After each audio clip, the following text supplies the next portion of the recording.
이렇게 한번 풀어보겠습니다. 네, 공개는 거의 다 풀어보셨죠? 네. 그러니까 시간이 실제로 부족하지는 않을걸요. 할 줄 아냐 모르냐가 중요하지. 그러면 채점도 혹시 해보셨나요?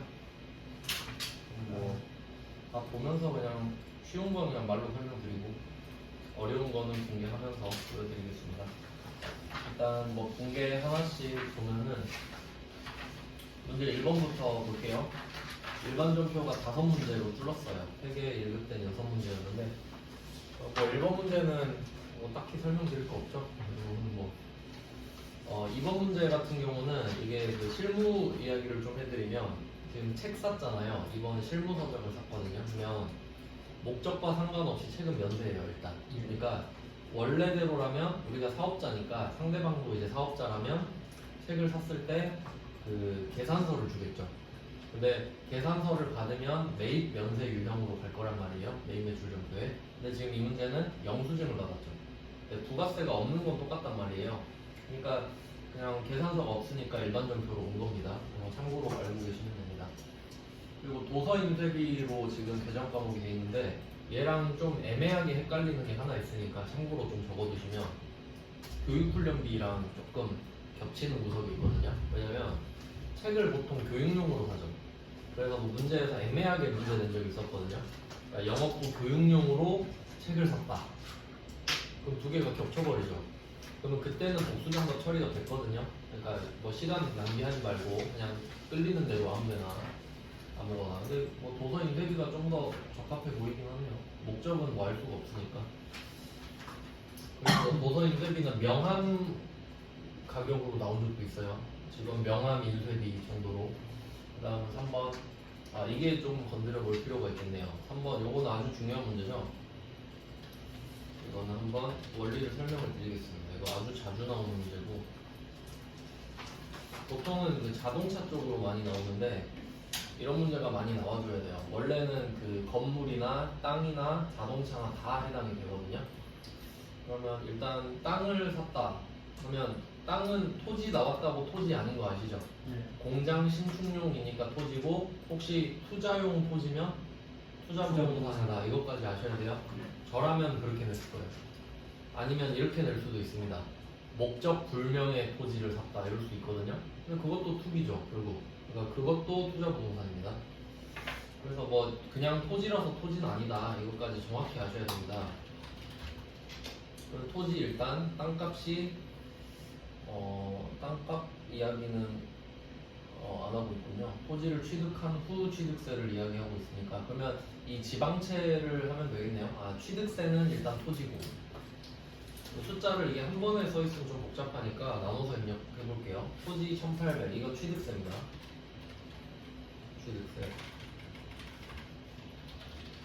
취득세는 당연히 그 취득하는 자산에 붙겠죠. 취득 부대 비용이니까.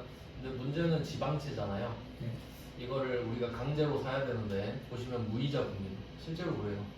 그러니까 이자도 안 받고 돈 빌려주는 거예요. 그럼 이 1,050만원 시장에서 사면 1,050인데 지금 법 때문에 강제로 지금 광주광역시한테 1,200에 사야 돼요.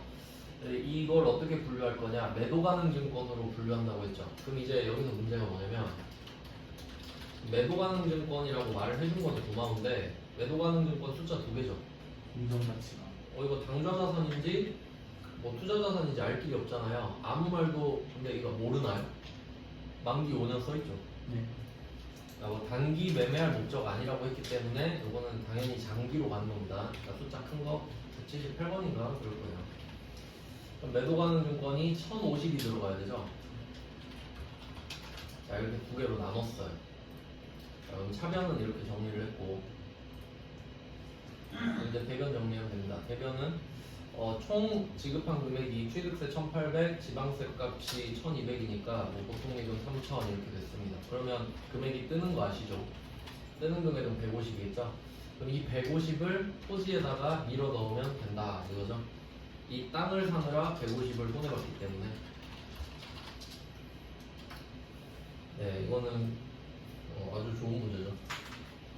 전산세무 1급에서는 땅이랑 같이 회계 처리하라고 뭐 그런 경우도 있습니다. 이런 건 중요한 문제였고, 그 다음은 4번 문제. 4번 문제도 뭐 회계 1급에도 나오는 아주 기본적인 문제죠. 이거는 그 제가 그림 띄워놨으니까 이걸로 설명드리면, 이거는 딱 표시할 게 4개 있죠. 4개. 원래는 이거를 합치면 되는데 상여금이라는 계정 과목이 따로 있기 때문에 요거는 이렇게 나눠서 적어주시면 되고, 그리고 그 정답 보시면은 임금도 있고 급여도 있잖아요. 일단 그 제가 알기로는 그 공장장이나 엔지니어 있죠. 그러니까 공장 소속인데 실제로 생산은 안 하는 사람 있죠. 그러니까 공장에서 화이트 칼라인 사람.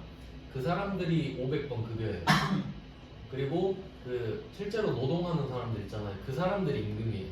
그러니까 그걸 구분하려고 계정 과목을 따로 쓰는데 우리 시험에서는 그렇게 안 중요하죠. 그러니까 둘 다 정답 처리가 되고, 근데 가끔 이런 적이 있어요. 임금으로 처리해라 라고 하면 임금만 정답 처리하겠죠. 근데 지금은 그 말이 없으니까 둘 다 정답이에요. 그리고 상여금 계정 과목은 언급 없어도 나눠 써 주셔야 됩니다. 그 다음에 이거는 하나로 간주하고, 그 다음에 공제액회, 이게 예수금이죠. 원천징수한 거. 5개를 다 합친 거죠. 그 다음에 차임 지급액, 이 금액을 실제로 줄 테니까. 3개네, 실제로는. 상여금은 없을 수도 있으니까요. 그래서 이 3개만 표시해 주시면 되죠. 이것만 반영하면 되니까. 네, 동그라미 이렇게 3개만 치시면 돼요. 아주 기본적인 문제죠. 그 다음은 5번입니다. 5번은 낚시 문제죠. 근데 여러분은 잘 기억하셔야 됩니다. 전산세무 2급 문제는 일반 전표랑 메인 매출 전표가 구분되어 있다는 걸 기억하셔야 돼요. 지금 우리 일반 전표 풀고 있죠. 근데 세금 계산서 줬죠. 그럼 그래도 속으면 안 되죠. 지금 우리는 일반 전표 풀고 있습니다. 그래서 문제를 읽어보니까 9월 2일에 기계장치를 샀었는데 미지급금으로 회계 처리를 했던. 그럼 얘는 미지급금으로 돼 있겠구나. 그럼 미지급금 2,200이구나 알 수 있겠죠. 네, 이걸 오늘 카드로 결제를 하는 겁니다. 그러면 결국 카드 결제하는 이유가 기계장치 때문에 결제를 하는 거죠. 그래서 기계장치 때문에 미지급금 신한카드입니다.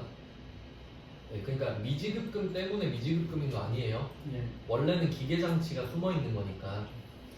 그래서 약간 쓰고도 의아했을 수도 있는데, 이 미지급금은 진짜 은성기계한테 직접 외상을 한 거죠. 야, 내가 3달 뒤에 돈 줄게 라고 말을 했는데 그 3달 뒤에 카드로 결제를 해준 거죠. 그러니까 거래처만 바뀐 셈이 되겠네요. 약간 돌려막기 느낌으로 3달 정도 연장이 됐겠네요. 이것도 뭐 그렇게 어렵지는 않았고요. 그 다음에 문제 2번입니다. 유형자산 처분이 나왔네요. 이거 다 할 줄 아시죠? 유형자산 처분. 네, 뭐 이거 또 설명해야 되나? 제가 푸는 방식을 설명을 드리면은, 저도 이 문제만큼은 직접 공개를 하거든요. 저 시험 볼 때 안 나오긴 했는데, 그래서 뭐 번호로 설명을 드리자면, 제가 푸는 방식은 이랬죠. 기계장치랑 감가상각 누계액을 묶어서 1번, 이렇게 하면 장부금액을 구할 수 있죠. 그 다음에 두 번째가 부가세 예수금 2번, 그 다음에 3번이 받은 금액인데, 주의하실 거는 유형자산 처분할 때 미수금 엄청 중요하죠. 미수금 이것 때문에 많이 틀린단 말이에요. 그래서 지금 부가가치세는 현금으로 받았다고 하니까 여기서는 10만 원만 현금으로 받았고, 나머지는 약속어음으로 수취했다. 이거 조심해야 되죠. 약속어음으로 수취해서 지급어음 쓰는 경우 되게 많잖아요. 네, 이것만 좀 주의하시면 될 것 같습니다. 미지급. 네? 미지급금. 미수금 우리가 팔았으니까. 자, 근데 딱히 이거 말고는 자, 넘어가 볼게요. 2번 가공육 선물 세트. 일단 가공육이네요. 이거는 그 미가공 식료품이겠죠. 미가공 식료품이라서 면세일 텐데, 왜 이거 과세로 돼 있지? 접대 목적. 선물 세트로 바뀌어서 과세로 바뀌었나? 가공육이라 써있군요. 죄송합니다. 가공육이라 써있는데 미가공 식료품이라서 죄송해요. 가공육은 가공한 거죠. 뭐 육포 이런 거 같아요. 그럼 그건 과세겠지. 근데 여기서는 뭐 거래처 접대 목적이니까 접대 나오면 이것만 조심하세요. 부서. 그러니까 웬만하면 영업부가 나오잖아요. 근데 가끔씩 구매부, 제조부 이런 걸로 좀 낚시하니까 잘 보셔야 됩니다. 불공이겠죠. 세금 계산서 받고 접대했으니까 불공입니다. 이름이 기업업무 추진비로 바뀌었죠. 다음은 3번. 내국 신용장 나오면 영세율 세금 계산서인데 이걸 줬는지 받았는지만 보시면 돼요. 발급했다니까 매출 쪽이겠죠. 뭐 특이사항 없고요. 그 유형만 잘 골라주시면 되죠. 그 영세율 구분에서 3번 내국 신용장 구매 확인서. 그 다음에 4번입니다. 4번은 한우 갈비 세트. 이제 얘는 면세지 진짜로 가공하지 않았으니까요. 그럼 이거를 샀는데 현금 영수증을 받았대요. 이거 맞히셨나요? 다? 현면? 이거 면세인데 현금 영수증만 받았기 때문에 현면입니다. 네, 혹시 계산서를 받고 현금 영수증 또 받았다 하면 매입 면세예요. 그런 문제 나온 적 없지만 혹시 나오면 그래서 뭐 현금 영수증이고 계정 과목 조심하셔야겠네요. 그러니까 지금 면세라서 부가가치세를 내진 않았거든요. 근데 이 중에서 60만 원은 우리 직원 준 거고 나머지는 이거 독립운동비구나. 접대인 줄 알고 이런 문제 나온 적 있죠. 이런 식으로 면세 물건을 샀는데 어느 정도는 우리 직원 주고 나머지는 거래처 접대했다. 그러면 어차피 면세니까 부가세를 낸 적은 없거든요. 그러니까 뭐 불공 이런 건 없습니다. 그냥 계정 과목만 기업업무 추진비 이렇게 해주시면 되고. 그 다음에 이거 5번. 요거는 한번 해볼게요. 이거 예정신고 누락분 세무 2급부터는 이제 나오죠. 예정신고 누락분 요거는 직접 한번 해보겠습니다. 이 문제의 포인트는 뭐냐면 9월 10일 이렇게 돼 있는데 날짜 잘 보셔야 됩니다. 날짜. 왜냐면 지금 9월 10일이면 7, 8, 9니까 2기 예정이거든요. 2기 예정. 근데 지금 2기 예정시 누락을 했고 반드시 24년 2기 확정 신고에 반영되도록 해라 이렇게 돼 있죠. 그러니까 9월 10일에 뭐 거래를 했는데 못 적은 거예요. 근데 지금이라도 9월 10일에 적습니다. 날짜 때문에 근데 날짜가 하나밖에 없어서 헷갈리진 않겠네요.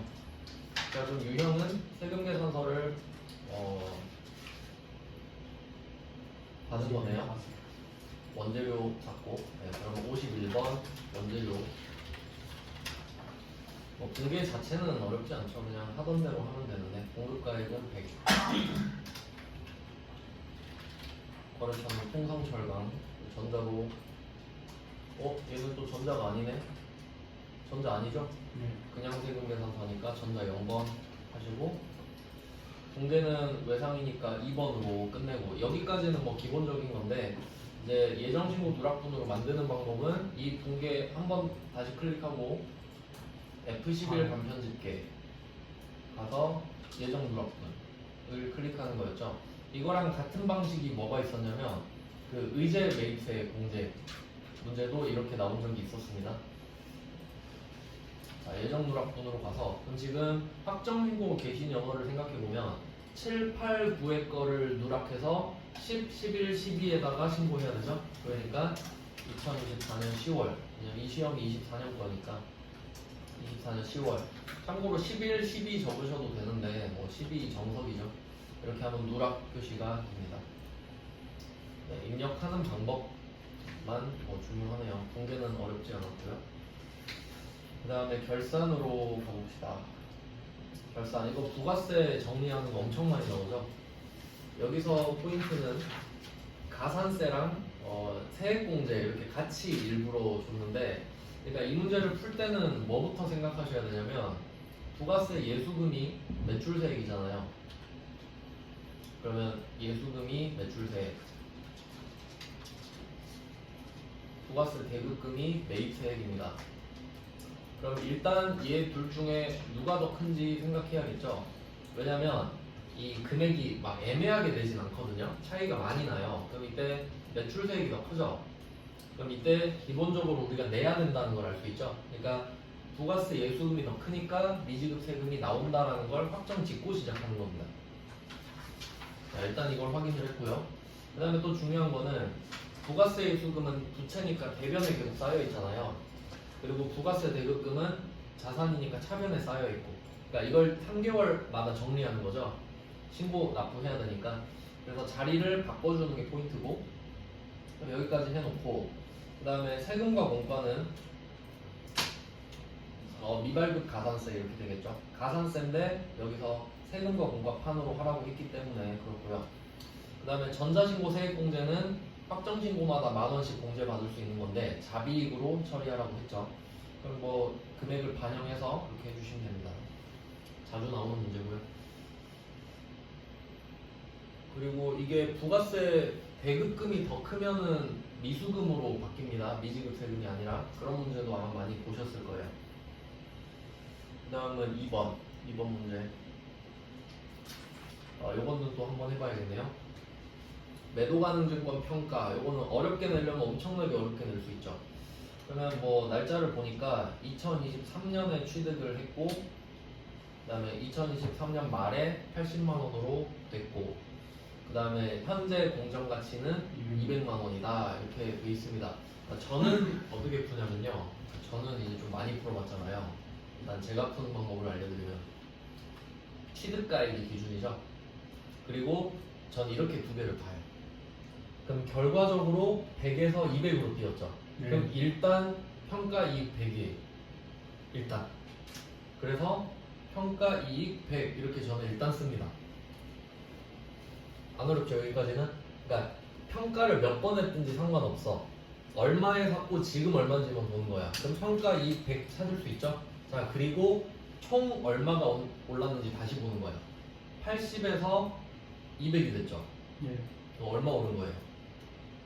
120이 오른 거죠. 그럼 이걸 차변에 적는 거예요. 자 그러면 오른쪽에 20b죠. 그럼 뭐가 오겠어요 여기에? 올 수 있는 게 그냥 평가 손실밖에 없잖아요. 저는 이렇게 풀어요. 물론 그림 그려서 풀 수도 있는데 저는 이제 많이 풀어서 그림 그릴 짬밥이 아니잖아요. 근데 혹시 만약에 내가 그림을 그리고 싶다 그러면 한번 그려드릴게요. 180, 200 이걸로 한번 그림을 그려봅시다.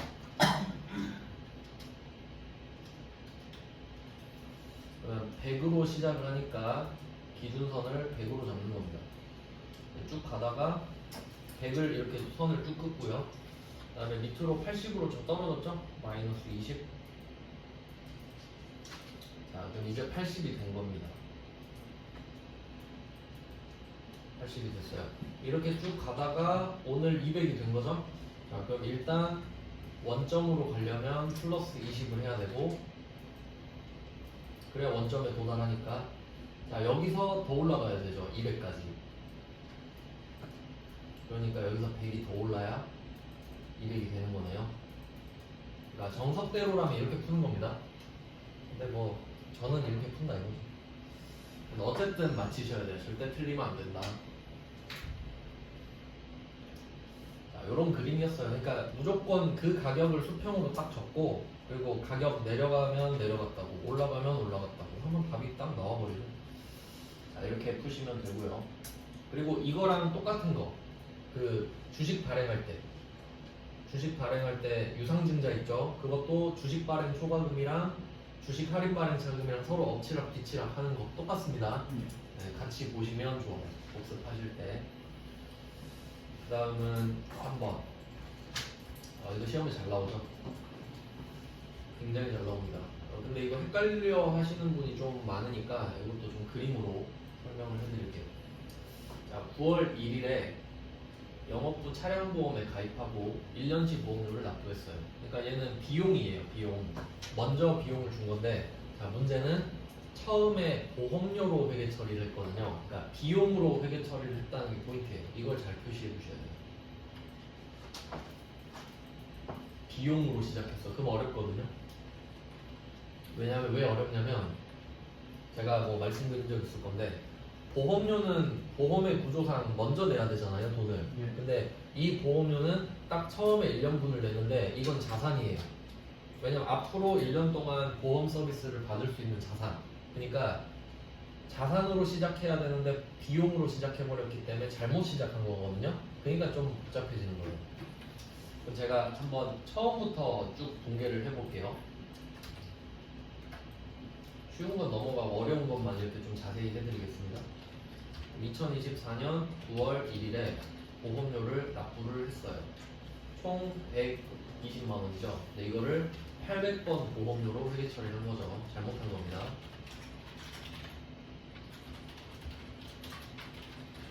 자, 이렇게 했다고 합시다. 처음에 뭐 잘못한 거는 어쩔 수 없어요. 근데 결산이 된 거죠. 결산이 돼서 보니까 이거 잘못됐네? 라고 생각을 할 수 있죠. 그러면 한 달에 10만 원 꼴인 건 아시겠죠? 네. 그러면 보험료를 9월 1일에 냈으니까 12월 31일까지는 보험 혜택을 받은 거죠. 못 네. 받아도 기간이 지났으니까. 그럼 그 개월 수가 9, 10, 11, 12죠. 4개월. 그러면 4개월만 실제로 지났기 때문에 비용은 4개월치만 잡혀야 된다고. 맞죠? 예. 그러니까 비용을 4개월치만 잡아야 되는데 우린 처음에 12개월치를 잡고 시작했죠. 그리고 4개월밖에 안 지났네? 그럼 8개월치는 안 쓴 거잖아요. 예. 그럼 8개월치 비용을 빠꾸시켜야지. 이해되시죠? 그러니까 이 800번 보험료가 대변으로 오는 거예요. 그러면 그 비용을 취소했으니까 우리는 자산이 생긴 거죠. 내년치 보험료가 자산이잖아요. 그게 성급 비용이지. 1년치를 미리 냈던 거니까. 근데 지금은 80만 원만 빠꾸를 시키는 겁니다. 이게 정말 잘 나옵니다. 이 문제 그대로. 금액만 바뀌고요. 금액이랑 개월수만 바뀌고. 그 다음에 그 참고로 내년 분계도 한번 보여드리면 2025년 8월 31일에 끝나겠죠. 8개월 남았으니까. 그럼 8개월 다 남았을 때 이제 어떻게 하겠어요? 8개월 다 지났으니까 800번 보험료를 다시 잡겠죠. 네. 지났으니까. 그럼 뭘 갖다 쓰겠어요? 성급 비용으로 잡아놓은 거를 다시 갖다 쓰겠지. 뭐 이런 느낌이거든요. 그러니까 잘 생각해보면 처음에 성급 비용으로 잡았잖아요. 그럼 답이 달라지죠. 그럼 이것도 한번 보여드릴게요. 잘 나오진 않지만, 그러니까 이게 잘 나와요. 이 시험 문제로는 이게 잘 나옵니다. 이거 답. 근데 혹시 자산으로 시작했다 이럴 수도 있잖아요. 그것도 보여드릴게요. 2024년 9월 1일에 자산으로 했다. 그러니까 성급 비용으로 잘 회계 처리를 해놓은 거죠. 엄청 깔끔해져요. 잘했기 때문에. 그러면 자, 2024년 12월 31일 4개월이 지났다는 사실은 안 바뀌죠? 근데 우리는 비용을 안 잡고 시작했죠. 그럼 비용을 얼마 잡아야겠어요? 40을 잡아야 되지. 깔끔하게 딱 800 보험료 40. 그럼 어디서 빼서 써요? 성급 비용 쌓여 있는 거에서 꺼내서 쓰면 되겠죠. 그러니까 얘는 쉽죠. 그러니까 안 된다고. 4개월 지나서 4개월이면 너무 쉽잖아요. 그러니까 반대편으로 생각해야 되게 비용으로 줘버린다 이거지. 뭐 이런 내용이고요. 그 다음에 이게 또 복병이었어. 이거 처음 보시죠? 사채 생각하는 거. 그러니까 합격하는 사람들의 공통점이 뭔지 아세요? 이거 보고 내가 모르는 거네? 하고 안 풀었어. 그런 사람들이 합격했어요. 아니 처음 보는데 어떻게 풀어요? 근데 일단 나왔으니까 알려드릴게요. 제가 그 드린 사채 프린트에 나와 있긴 한데 그래도 이 정도는 좀 알고 있으면 좋다. 그러면 우리가 사채를 발행했잖아요. 그럼 이자가 2개 나오거든요. 이건 좀 메모를 해주세요. 자, 액면이자가 일단 있어요. 액면이자. 액면이자는 어떻게 구하냐면 액면 금액 곱하기 액면이자율이에요. 엄청 쉽죠? 액면이니까. 그러면 여기서는 어떻게 금액이 되냐면 액면가액이 1,000만 원이고 액면 이자율이 10%예요. 그러면 100만 원 나옵니다. 그러니까 이 문제에서는 이 사채의 액면가액이 100만 원입니다. 그럼 이건 무슨 말이냐면 여러분이 지금 사채를 발행했잖아요. 사채를 발행했다는 소리는 차용증서를 딱 건네주면서 내가 다음에 이 1,000만 원 갚을 테니까 지금 나 1,000만 원만 빌려줘 이거예요. 그러니까 우리는 1,000만 원을 빌린 상태입니다. 그럼 이 말은 1년에 이자를 얼마 준다는 소리겠어요? 100만 원씩 준다는 소리야. 액면에 써 있는 거 그대로 줘야죠. 그 사람은 믿고 있잖아요. 액면을. 그러니까 이게 실제 이자인 거예요. 실제 이자. 그러니까 주고받는 이자. 근데 문제는 뭐냐면 진짜 회계상 이자가 또 있어요. 그게 유효이자거든요. 이름만 들어도 딱 진짜일 것 같죠. 유효한 이자인 거야. 회계 처리를 할 때 이게 찐입니다. 액면이자는 겉으로 보이는 거고, 자 그럼 유효이자는 어떻게 되냐면 이게 좀 복잡한데, 이게 사채의 장부금액으로 가요. 장부금액 곱하기 유효 이자율. 여기선 시장 이자율로 돼 있는데 같다고 보셔도 돼요. 원래 다르지만 여기선 구분 안 하는 것 같아요. 자, 이렇게 두 개를 곱해 주는 겁니다. 자, 근데 문제는 뭐냐면, 그럼 이것도 한번 해볼까요? 금액을 써볼까?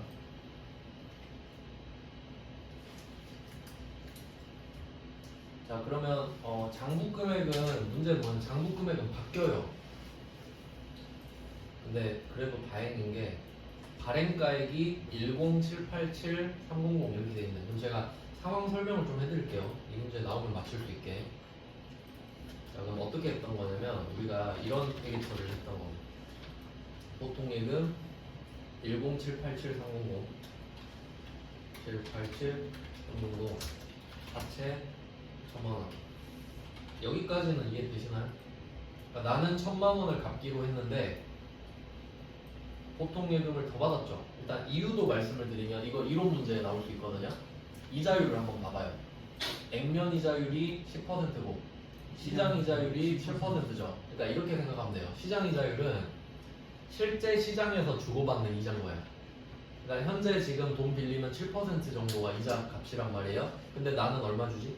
10% 줘요. 그럼 내가 깡패인 거야. 야, 내가 이자 더 주는데 돈 좀 더 갖고 와봐. 그러니까 돈 더 받는 거야. 그러니까 이것도 말 문제로 나올 수 있어요. 그러니까 액면 이자가 시장 이자보다 높기 때문에 이걸 돈을 더 받은 걸 할증 발행이라고 그래요. 돈 더 받았어요.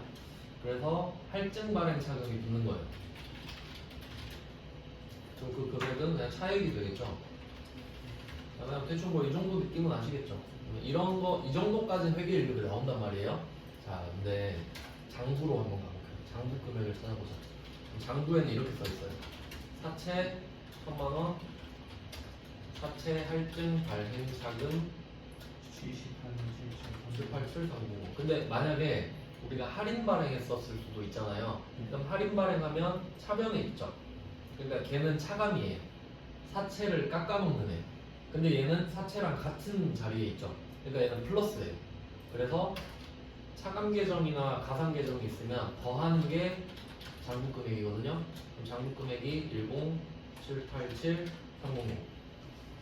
그리고 우리가 자세히 배우진 않았지만 원리를 알려드리면 우리 결국 1000만원 갚아야 되죠. 그러면 이 787300은 돈을 더 받은 건데 이게 나중엔 없어져야 돼요. 그래야 1000만원을 갚거든. 그러니까 그냥 좀 원리를 설명드리면 이런 거예요. 지금 만기가 몇 년짜리죠?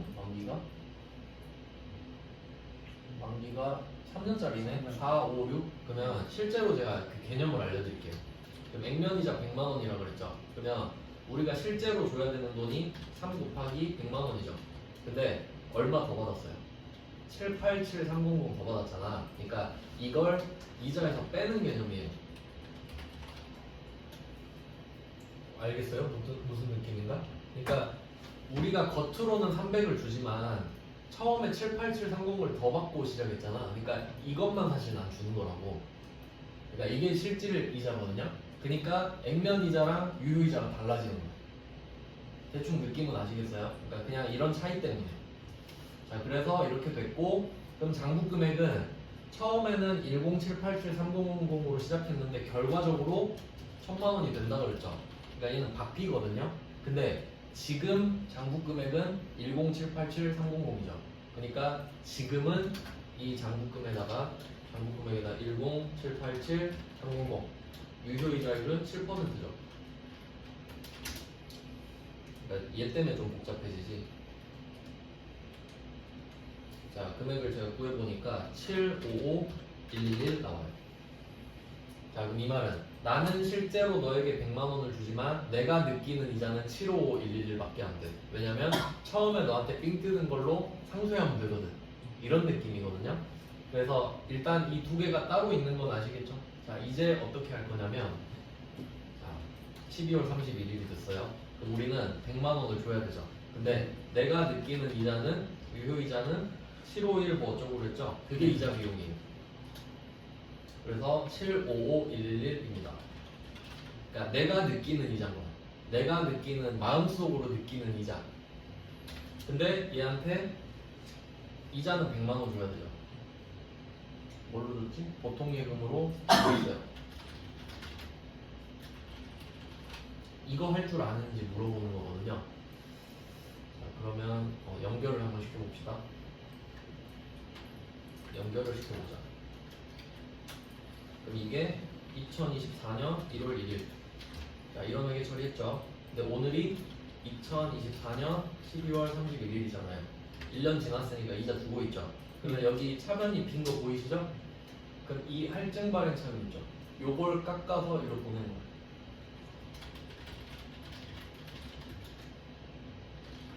금액은 굳이 구하지는 않겠습니다. 여기를 적어놓을까? 답 적혀 있으니까. 그래서 244889. 솔직히 좀 어렵죠. 어렵다기보다는 세무 2급에서 잘 안 내다가 냈으니까 이거는 약간 틀리라고 낸 게 아닌가 싶긴 한데, 그래도 공식 알고 있어서 외울 수 있잖아요. 왜냐면 시간이 만약에 한 여러분이 30분 남았어. 근데 이 문제 하나 남았어. 그럼 막 뭐였지 하면서 풀 수는 있잖아요. 그래서 알려드리는 거예요. 시간이 남을 수가 있기 때문에. 그래서 그 문제 푸는 요령은 아시겠죠? 그 발행 금액 곱하기 7% 하고 그게 이자 비용. 그리고 액면 금액 1000만 원 액면 이자율 10% 이 두 개는 안 바뀌죠? 그건 진짜 주는 돈이에요. 그럼 그 빈자리에는 할증 발행 자금이 온다. 반대가 올 수도 있겠죠. 뭐 그렇습니다. 이렇게 봤어요. 조금 생소한 주제 확인해봤고, 그 다음은 감가상각? 감가상각은 요거는 계산이 없으니까 그냥 그 자동 결산으로 하면 되는 거 아시죠? 뭐 이런 문제를 앞에 게 어려워서 이걸로 좀 퉁치려고 그랬나 보구나. 계산 문제가 아니죠. 이거 그냥 금액 받아 적는 거나. 넘어갈게요. 점표 추가는 잘 눌러주시면 되겠고. 그러면 좀 짜잘한 거는 다 했네. 그냥 계속 할까요? 좀 쉬고 할까요? 물 한 잔 마셔. 네? 물 한 잔 마시고. 네, 그러면 좀 쉬고 하죠. 어차피 오늘 일찍 끝낼 거라서 10분 쉬고.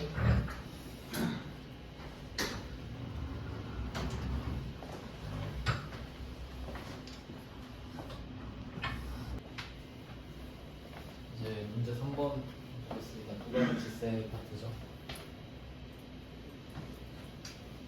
네, 배점은 총 10점이고 3번에 1번은 부가가치세 신고서 6점 이렇게 나왔고, 그 다음에 부속서류 옛날에 배웠었죠. 부속명세서 10개 정도 있었는데 그게 보통 3점으로 나왔는데 이번에는 4점으로 나오네요. 그러니까 이렇게 배점이 조금씩 달라지기도 해요.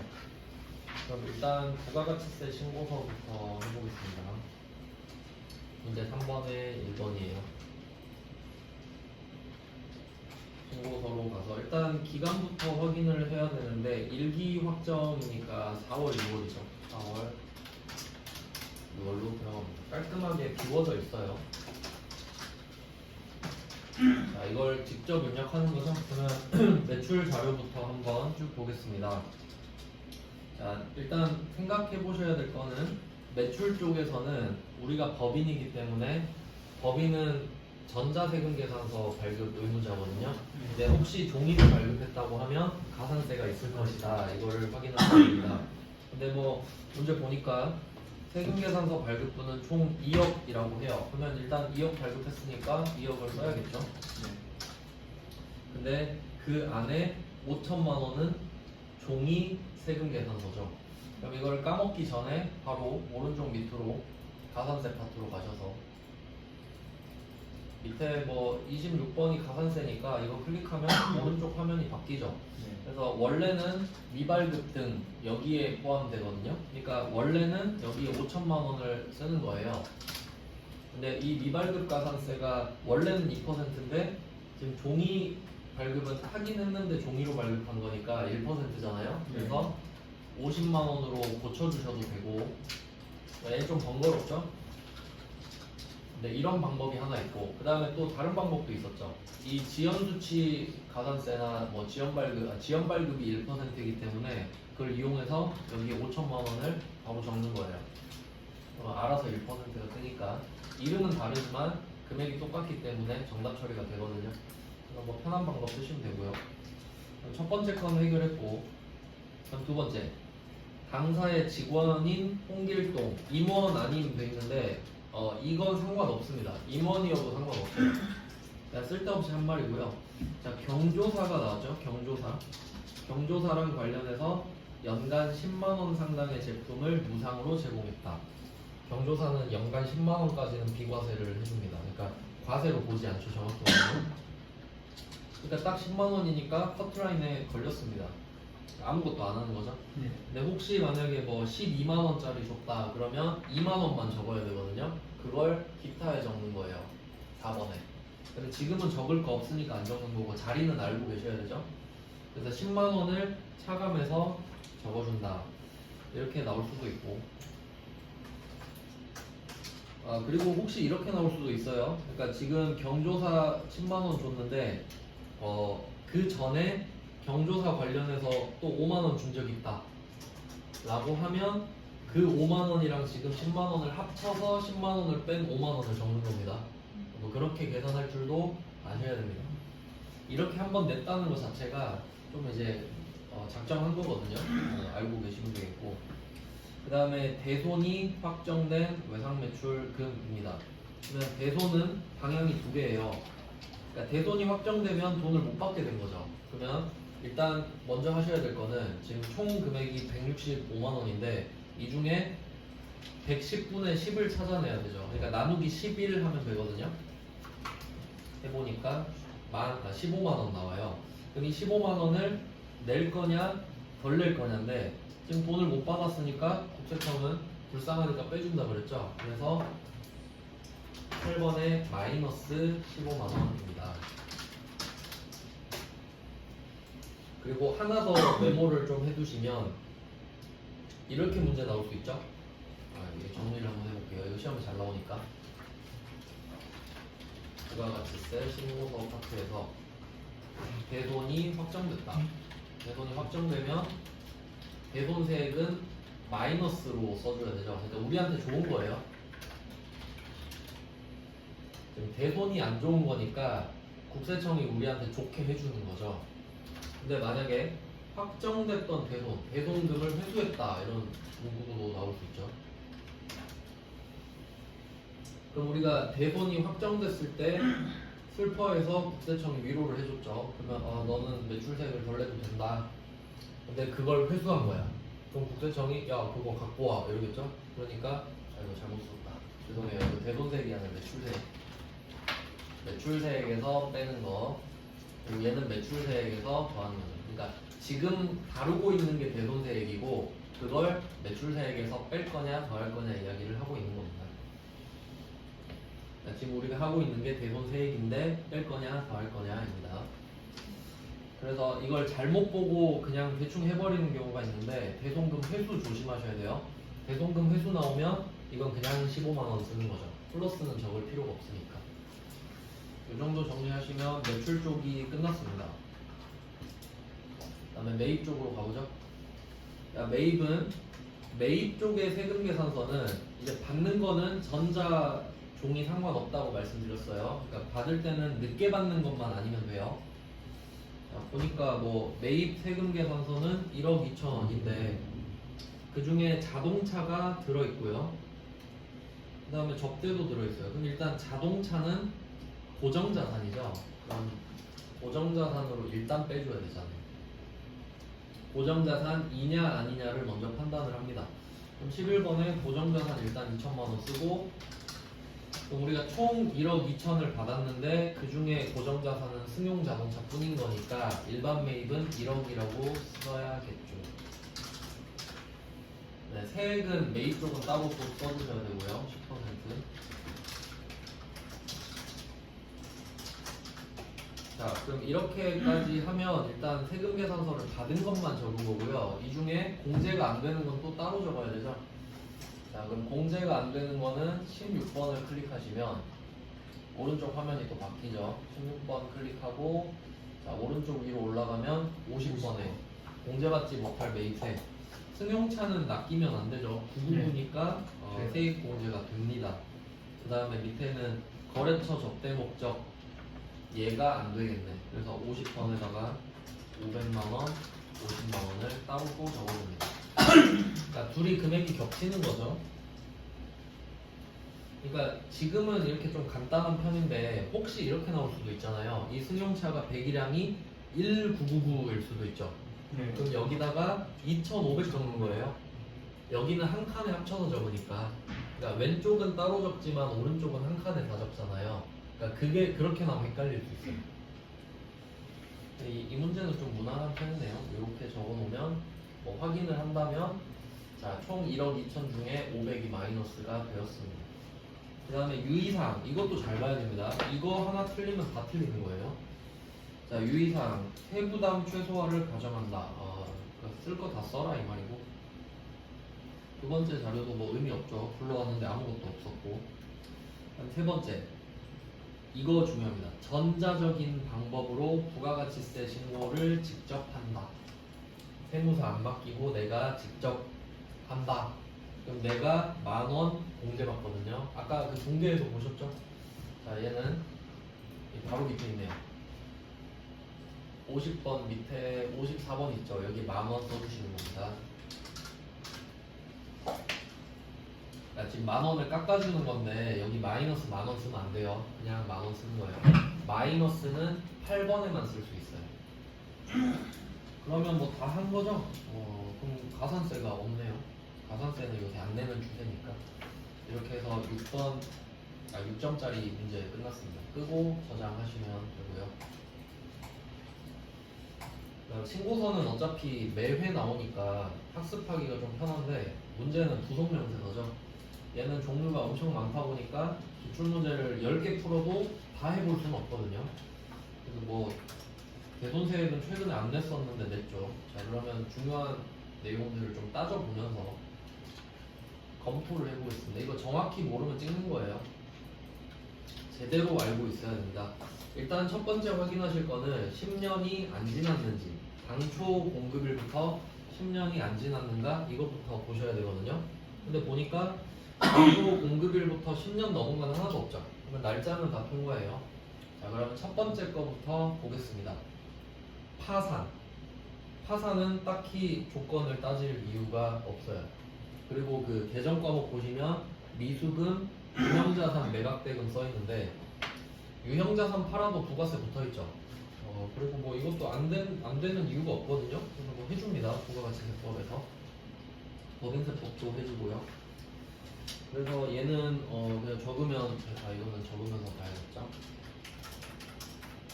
그러니까 얘는 무조건 적는 게 아니라 판단하고 적는 거 아시죠? 이익이 확정이니까 10월, 12월입니다. 자, 그럼 일단 그 첫 번째 거는 날짜도 봐야 돼요. 대손 확정일이 10월 5일이죠.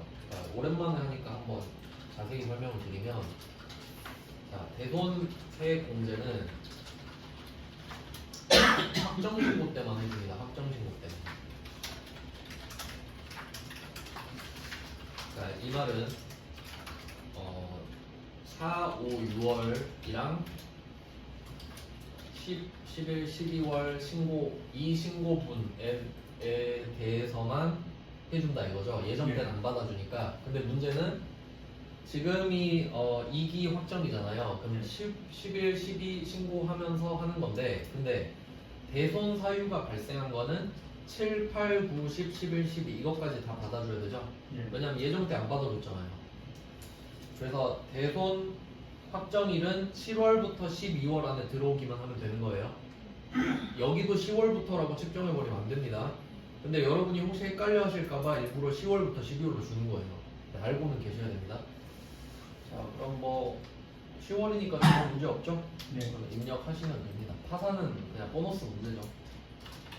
2023년 당초 공급일에다가 0503 쓰시고 대손 확정일은 또 따로 있죠.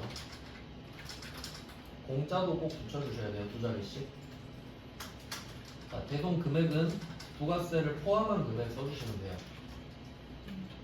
그럼 알아서 지가 11로 나누거든요. 자, 거래처도 F2번으로 꼭 적어주셔야겠죠. 가경. 대돈 사유는 파산. 파산은 뭐 딱히 따질 게 없습니다. 날짜만 10년 안 지나고 그 기간만 잘 들어오면 돼요. 그 다음에 두 번째 거 외상매출금입니다. 외상매출금은 소멸시효 완성인데 소멸시효 완성도 따질 게 없죠. 날짜만 보시면 되는데 10월 24일이니까 됩니다. 입력하면 되네요.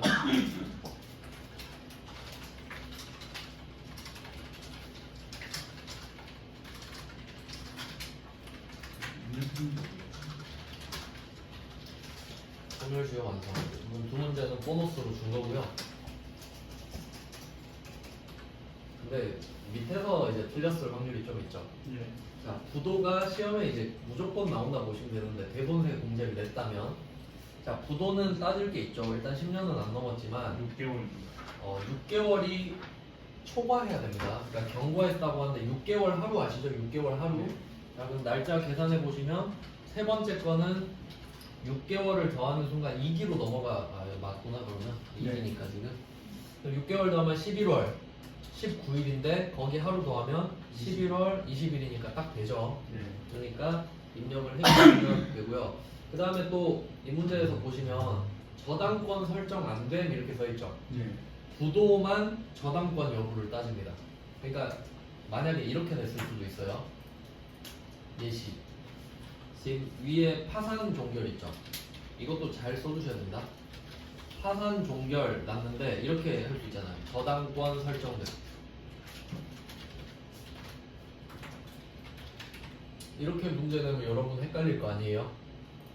파산 종결 결정 공고 여기다 써두세요. 저당권 설정됨 이걸 이렇게 맨 위에 가경에다가. 그리고 답이 어떻게 바뀔지 생각해 봅시다. 그럼 저당권 설정돼 있으면 돈 받을 수 있는 거라고 제가 말씀드렸거든요. 그래도 돼요. 그래도 세액 공제를 해줘요. 그러니까 저당권 여부를 따지는 건 부도 발생만이라고 말씀드린 거예요. 자, 그러면 두 번째 거도 한번 해보세요. 두 번째 거. 소멸시효 완성. 여기도 저당권 설정돼. 이렇게 써보세요. 저당권 설정됐다고 하면 답이 바뀔까요? 안 바뀌지. 네. 네, 제가 무슨 말 하는지 아시겠죠? 저당권은 부도만 영향받는다고. 그러면 혹시 세 번째 거 부도 발생해서 저당권 설정됨 하면 얘 안 쓴다 이거지. 네. 그럼 네가 돈 받아 이렇게 하면 되는 거. 다른 애들은 저당권 설정하든 말든 다 해주겠다 이 말이에요. 그러니까 좀 파산이랑 소멸시효 완성은 더 불쌍하게 보나 보죠. 사실 법의 허점이라고 생각밖에 안 드는데 그냥 뭐 일관성이 없죠. 문제 내기 좋네요. 어쨌든 그래서 세 번째 거는 입력을 하시면 되겠습니다. 근데 주의하실 거 있죠. 당초 공급일은 그냥 쓰면 돼요. 근데 여기다가 부도 발생일을 2024년 5월 19일 쓰면 틀리죠? 네. 11월 20일 써야 되잖아요. 6개월 하루 더하기. 잊으시면 안 됩니다. 그거 보려고 내는 거니까 11월 20일이라고 써주셔야겠네요. 금액은 1650. 그 다음에 게시는 됩니다. 그러면 네 번째 거는 딱 봐도 테스트용인 건데, 뭐 날짜 보시면 12월 19일이니까 6개월 더하면 내년으로 넘어가죠. 그러니까 얘는 내년이 돼야 신고를 할 수 있겠네요. 대동세 공제 신고를 같이 하면 되겠죠. 지금 안 받아줍니다. 자, 그래서 아마 이 문제는 저당권 설정 때문에 4점으로 점수를 준 것 같아요. 그 다음은 이제 5번으로 가면 되겠죠. 소득세로 가보겠습니다.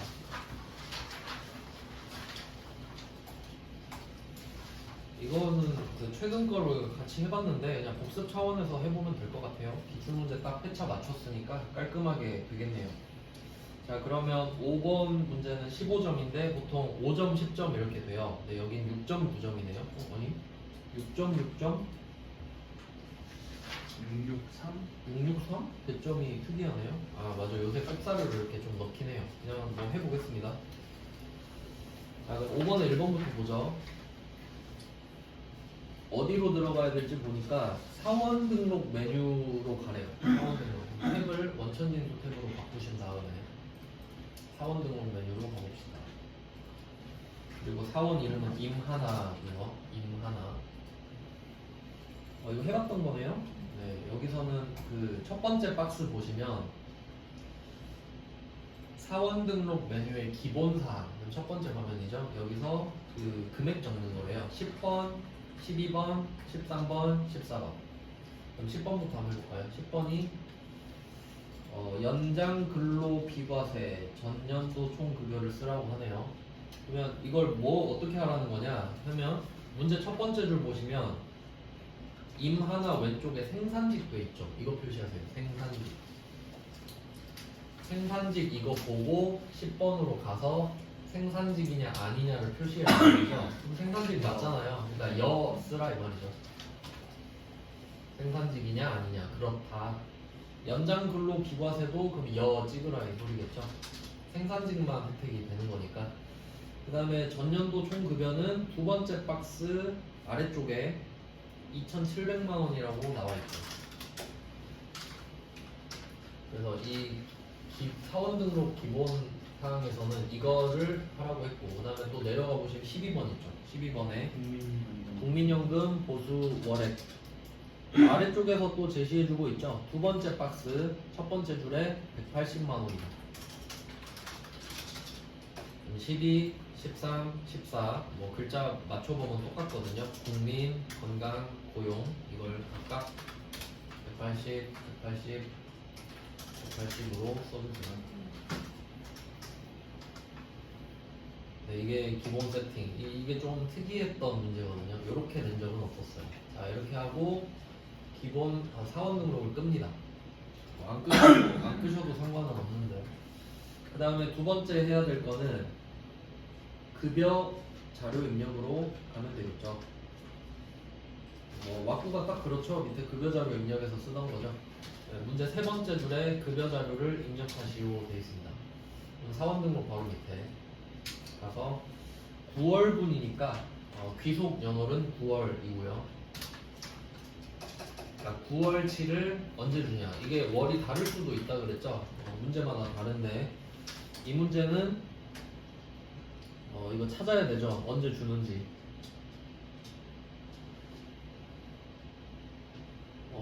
어딨죠? 9월 보통 뭐 마지막 날이다 이렇게 말을 해주는데 어디요?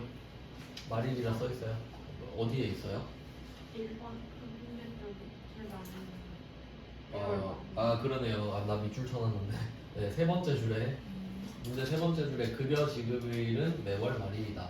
9월 30일로 써주시면 되고 제일 조심하셔야 될 게 요새는 그런 거 한 번씩 나오죠. 귀속 연월은 9월인데 지급 연월은 뭐 10월 15일이다 이렇게 낼 수도 있으니까 잘 보시고. 그 다음에 또 해야 될 거 여기서는 기본적인 거 있죠. 그 수당공제 바로 가시면 쓰는 거 안 쓰는 거 없애버리라고 하잖아요. 근데 또 이것도 바로 하는 게 아니라 과세 비과세를 따지고 들어가야 되죠. 자 그럼 두 번째 박스에서 표 밑에 보시면 별도의 식사는 제공하고 있지 않고 식대로 주니까 이건 비과세가 맞네. 식사를 주면 식대가 과세가 돼버렸죠. 그러면 이건 비과세니까 그냥 그대로 있는 거 쓸게요. 그 다음에 뭐 시내교통비 이거는 배운 적 없으니까 과세고요. 새로 만들어야겠고. 그 다음에 출산 보육수당 이것도 새로 만들어 줍니다. 20만원까지 비과세고요. 야간근로수당은 뭐 있는 거 쓰면 되니까 그럼 일단 안 쓰는 거 다 막아줄까요? 옆에 가서 상여 2 상여 안 쓰니까 2 직책수당 2 월차수당 2 자가운전보조금 2 야간근로수당은 원래 비과세인데 아까 기본공제 가서 열어줬죠 이거. 그러니까 냅두면 되고요. 자 밑에 8번 가서 과세 눌러볼게요. 시내교통비를 만들어줍시다. 비과세라고 배우지 않는 건 다 과세예요. 자 그리고 또 내려가서 이번은 출산 보육수당을 만들어줍시다. 비과세는 F2번으로 검색해서 만들어야 되죠. 2번 비과세 찍고 F2번에서 육아수당이라고 쓰면 비과세가 세팅이 되니까 알아서 20만 원 커팅을 해주는 거죠. 자, 이렇게 하면 뭐 준비가 다 됐으니까 X 누르고요. 자, 있는 칸만 금액을 맞춰주시면 되겠습니다.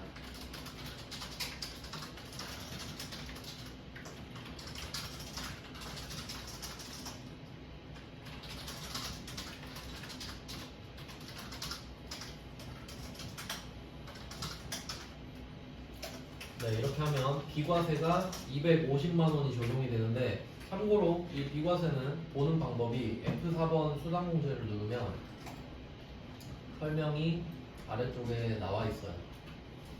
그래서 전년도 총 급여액이 3천만 원 이하여야 되는데 아까 2,700 적었죠? 그리고 지금 월정액이 210만 원이 안 되죠.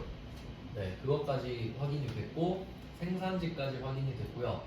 연 240이잖아요. 그러니까 지금 9월 건데 이 박스 맨 아래 보시면 9월 1일 이전에 비과세 되는 금액이 없죠. 그러니까 지금 최초의 220을 다 해주는 거지. 그래서 이제 다음 달부터는 20밖에 안 남았어요.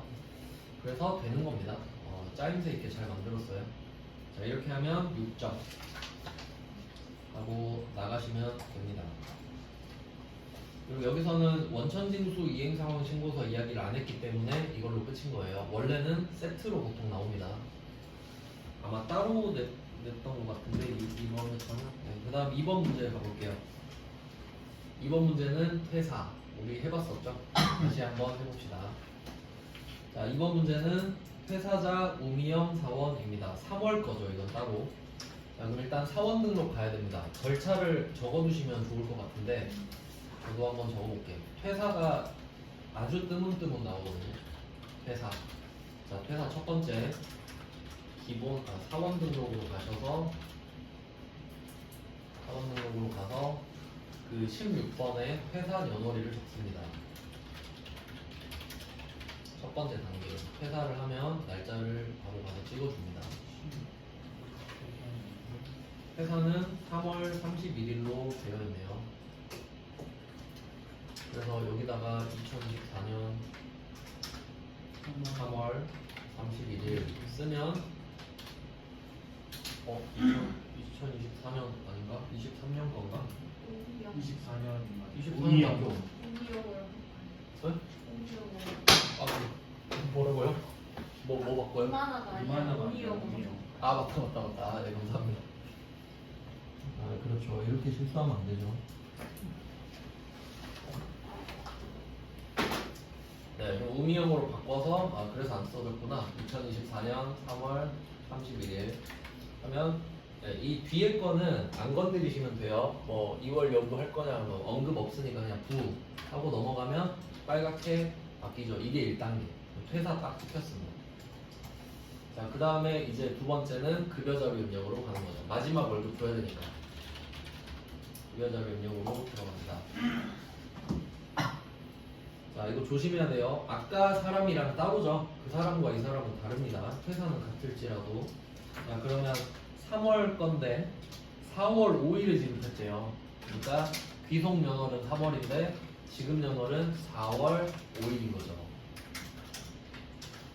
자, 그리고 이 사람은 저번 달에 받았던 월급과 똑같겠죠. 그래서 얘 해서 가져오시면 되겠고. 네, 그래서 뭐 시험지에 있는 거랑 똑같은 그림이 나왔어요. 그리고 이 문제에서는 그 말이 없죠. 사용하지 않는 항목은 부로 해라. 그 말 없죠? 그냥 냅두면 된다 이 말이에요. 그럼 오른쪽에 금액만 확인해 보시면 될 것 같고 입력이 돼 있죠? 여기서는 이제 해야 될 게 여기 들어와서 위에 F7 중도 퇴사자 정산을 눌러줘야 되죠. F7 중도 퇴사자 정산.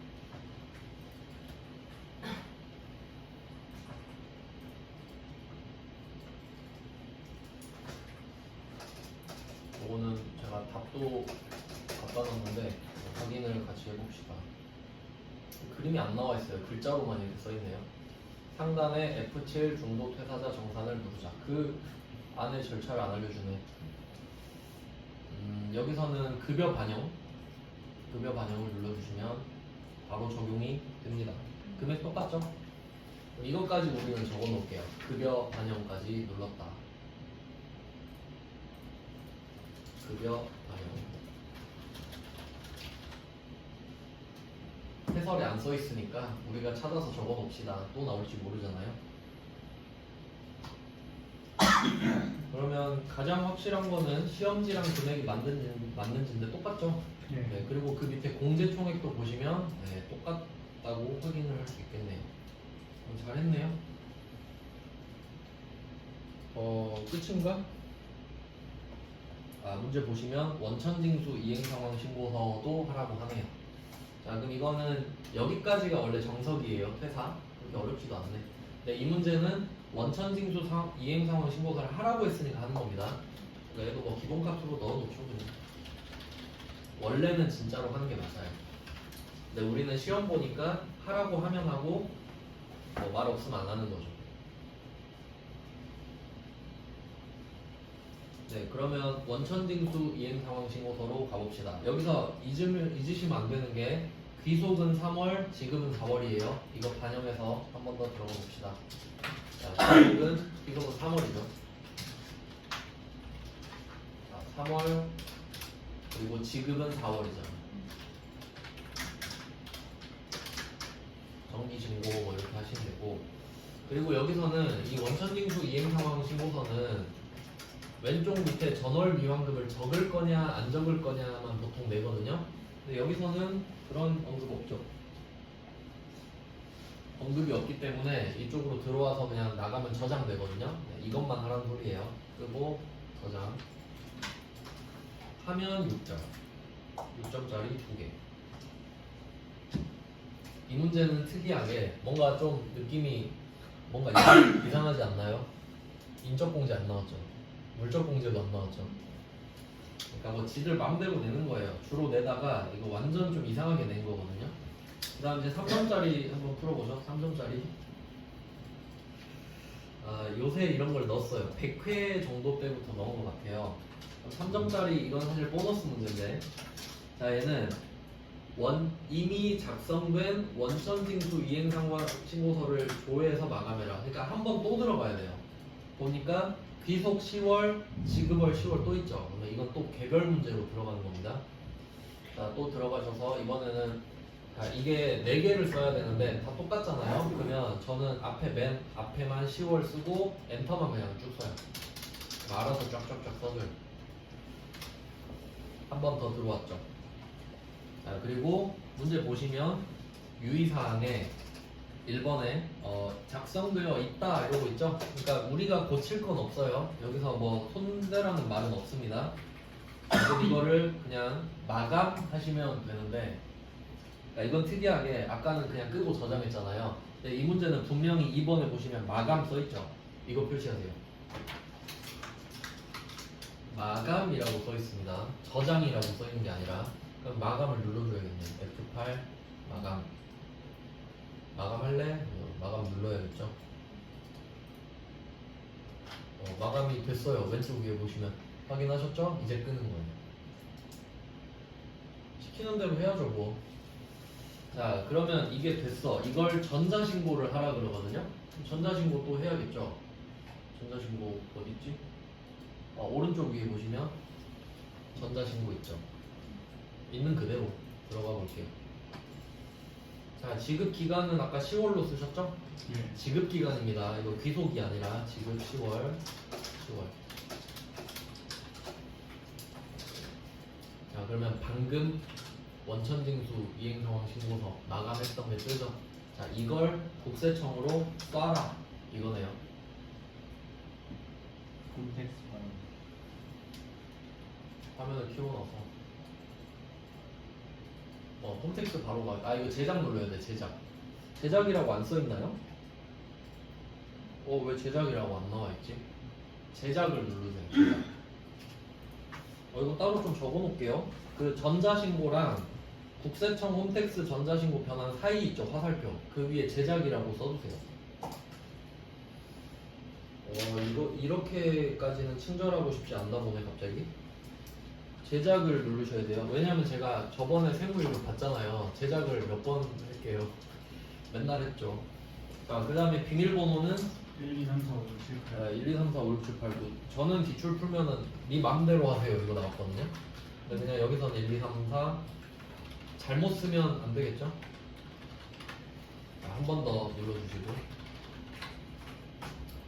자, 그럼 이게 파일로 저장이 돼요. 파일로.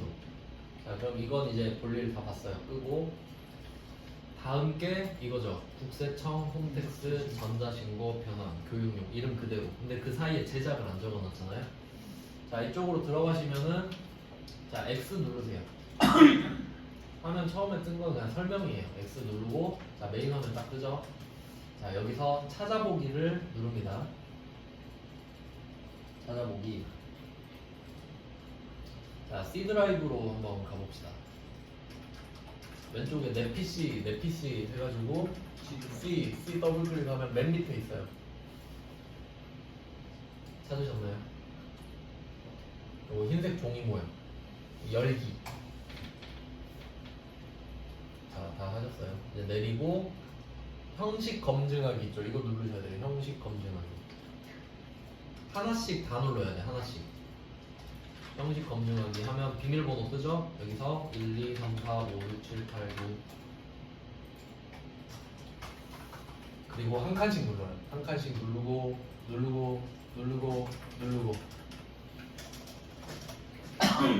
자, 이거 3점 주려고 만든 문제예요. 그리고 뭐 눌러야겠어요? 전자 파일 제출하기 눌러야겠죠? 네. 제출합니다 하고 닫기 끝. 근데 이거는 저 기출 풀 때는 거의 한 회당 나와서 좀 익숙해졌는데 나왔다 안 나왔다 이러거든요. 그러니까 시험 보기 전에 한 번 더 해보고 가세요. 네. 까먹을 수 있으니까.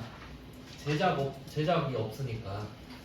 자 이렇게 해서 이 창은 끄셔도 되겠네요. 이제 앞에 창이에요. 자 이렇게 하면 총 15점. 왜 이거 합격률 낮았는지 아시겠죠? 그러니까 좀 안 내던 거를 내서 그런데 다른 회차는 정말 무난하거든요. 다른 회차는. 그리고 어려운 거를 같이 해봤고 이제 이론만 좀 마무리를 지으면 되겠네요. 이론 이제 여러분 다 배우셨으니까 제가 다 풀어드릴게요.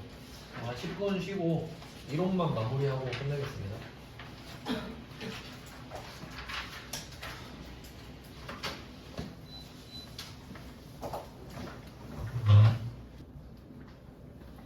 이제 이론만 보면 끝이에요.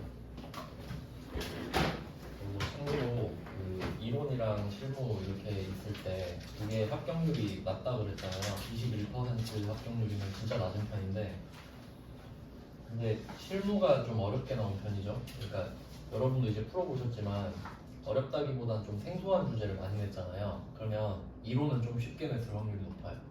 그렇기 때문에 절대 포기하면 안 되는 거예요. 실무 조졌다, 끝났다 이러면 안 되고 그럼 이제 이론을 빨리 가서 보는 거예요. 보니까 이론 진짜 쉽게 냈거든요. 이번 회차가. 그럼 한번 다 보겠습니다. 여러분이 풀 수 있는 거. 1번은 자본적 지출을 수익적 지출로 잘못되게 처리했다. 뭐 이 정도면 굉장히 무난한 편이죠. 자본적 지출은 자산인데 수익적 지출로 했다. 수익적 지출은 비용이죠. 그래서 뭐 이 두 개 왔다 갔다 하면서 내는 문제도 꽤 많이 냈었어요. 그러면 자본적 지출을 수익적 지출로 했다. 그럼 이 말은 자산을 해야 되는데 안 했다. 그러면 자산이 적어졌겠죠. 그 다음에 수익적 지출로 했으니까 원래는 비용을 잡으면 안 되는데 비용을 잡았어요. 그러면 비용이 커졌겠네요. 이런 패턴의 문제 보신 적 있을 거예요. 그럼 비용이 커지면 이익이 작아집니다. 그러면 이때 자산이 작아지고 이익도 작아져. 그럼 결과적으로 자본도 작아진다. 그러니까 결론은 이 안에서 나옵니다. 이 안에서 답이 있겠죠. 옳은 것을 찾아라. 근데 답이 되게 쉽게 나왔네. 자산이 과소 계산된다. 그냥 바로 딱 표면적으로 찾을 수 있네요. 아주 쉽게 냈어요. 그 다음은 2번. 당좌자산에 해당하지 않는 항목은 무엇인가? 이제 마지막으로 한번 정리를 해보면 그 유동자산이랑 이게 이제 머릿속에 있어야 돼요. 비유동자산 두 개가 있습니다. 유동, 비유동. 근데 이게 당좌 자산, 재고 자산 두 개 있고, 여기는 투자, 유형, 무형, 기타, 비유동 이렇게 있습니다. 그러니까 이걸 아는지 물어보고 싶은 거거든요. 그러면 당좌자산을 찾아라. 그럼 기본적으로 성격이 이미 내가 갖고 있거나 아니면 내년 안까지 현금화가 돼야 돼요. 그럼 그게 아니면 다 나가리인 겁니다. 근데 답이 되게 쉽죠. 일단 매출 채권은 확실하죠. 당좌자산 맞고, 단기 투자 자산은 그 단기 매매 증권 생각하시면 되거든요. 당연히 당좌자산이죠. 성급 비용도 마찬가지입니다. 그러니까 이거 성급 비용은 아까 우리 문제 풀 때 나왔죠. 보험료. 그러니까 이 성급 비용이 왜 여기 있냐면, 아까 그 문제 기억나세요? 9월 1일부터 8월 31일까지 그림으로 그려드리면, 그 문제가 2024년 9월 1일에 보험료를 납부해서 8월 31일에 한 사이클이 끝나는 문제였잖아요. 그러면 이렇게 1년이 되기 때문에 무조건 1년 안에 해결이 되거든요. 그래서 성급비용도 당좌자산에 포함돼요. 그러니까 이 세트 아시죠? 성급비용, 미지급비용, 선수수익 막 그런 애들 있잖아요. 그러니까 전부 다 여기 그 유동에 들어가는 거죠. 근데 부채는 그냥 유동부채인데 자산은 엄밀히 따졌을 때 당좌죠. 재고자산이 아니니까. 뭐 쉬운 내용이에요. 영업권은 무형자산이죠. 영업권은 이쪽에 들어가겠네요. 무형자산.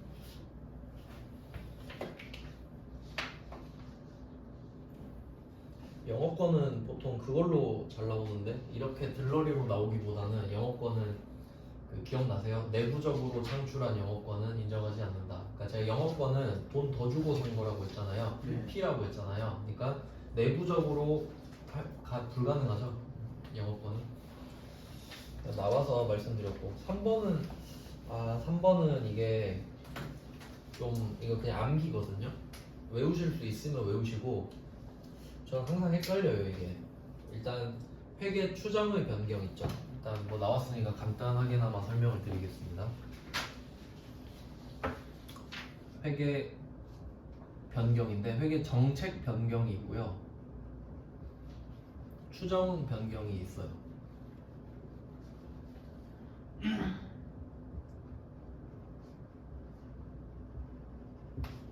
일단 뭐 이런 게 있어요. 그러니까 뭘 바꾸는 건데 바꾸는 게 변경이잖아요. 근데 그 무게를 따지는 건데, 회계 정책이 있고 회계 추정이 있는 거예요. 근데 이 정책이 조금 더 심각한 문제거든요.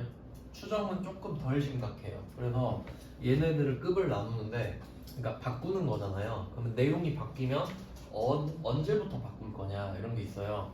근데 이 회계 정책은 중요하기 때문에 소급법으로 바꾸거든요. 소급법. 이거 나와도 한 문제 맞힐 수 있어요. 이거 외우고 계시면. 그리고 추정은 전진법이에요. 그러니까 좀 어떤 느낌이냐면, 예시를 들어볼게요. 연도가 3개 있다고 해보겠습니다. 참고로 제가 추천하는 건 이 정도까지예요. 이 정도까지도 시험이 잘 나오거든요. 자, 그러면 처음에 회사를 2000X1년에 설립을 하고 시간이 지나고 지금 3년도에 회계 변경이 일어났다고 할게요. 이때 변경이 일어났어. 근데 변경을 했는데 그 변경이 만약에 정책 변경에 해당이 되잖아요. 근데 만약에 뭐 바뀌었어. 그러면 A 이렇게 가고 있었어요. 근데 A를 B로 바꾼 거예요. 여기까지 이해되시죠? 그러니까 A로 유지하다가 우리 B로 바꾸자. 근데 보니까 엄청 심각한 거야. 그러면 얘 처음부터 B였던 것처럼 싹 갈아엎어요. 재무제표를. 정말 불안하겠죠? 네. 근데 얼마나 중요하면 그렇게 하겠어요. 그러니까 이걸 싹 갈아엎는 게 소급이에요. 웬만하면 안 하고 싶겠죠? 그럼 삼성전자가 이거 정책 변경하면 50년치 싹 갈아엎어요. 이게 소급입니다. 그러니까 정책은 중요하다 이렇게 기억하실 수 있죠? 근데 얘는 추정은 덜 중요해요. 그럼 전진법은 뭐냐면 하던 대로 말 그대로 3년에 바꿨죠. 그럼 이때부터만 B예요. 여기부터만 전진하는 거야. 그러니까 뭐가 중요하냐? 그냥 그렇게 해. 그럼 얘는 덜 중요하다는 느낌이 드시죠? 이것만 알아도 맞출 수 있는 문제가 가끔 나와요. 그래서 지금 제가 이걸 말하는 이유는 회계 추정의 변경은 전진법, 즉 가벼운 게 아닌 거 물어보는 거죠. 그러니까 결론은 뭐 물어보는 거죠? 회계 정책 변경 물어보는 거잖아요. 그 질문을 그렇게 써두시면 돼요. 회계 정책 변경인 것은 이렇게 되는 거죠. 근데 이 문제가 자주 나오거든요. 근데 답이 정해져 있어요. 근데 저는 볼 때마다 헷갈려요. 답이 3번인데 재고자산의 평가 방법이거든요. 요거는 생각해보니까 세무사 시험 문제에서도 잘 나온단 말이에요. 그러니까 저는 그 문제를 풀어봐서 기억할 수 있는데 여러분 이거 내일 보면 까먹겠죠. 옆에 좀 하나 적어두시면 재고자산 평가 방법의 변경, 이건 이제 소급법으로 하는 건데 예시를 적어놓을게요. 뭐 예를 들면 선입선출법인데 평균법으로 바꿨다, 그냥 이런 느낌인 거예요.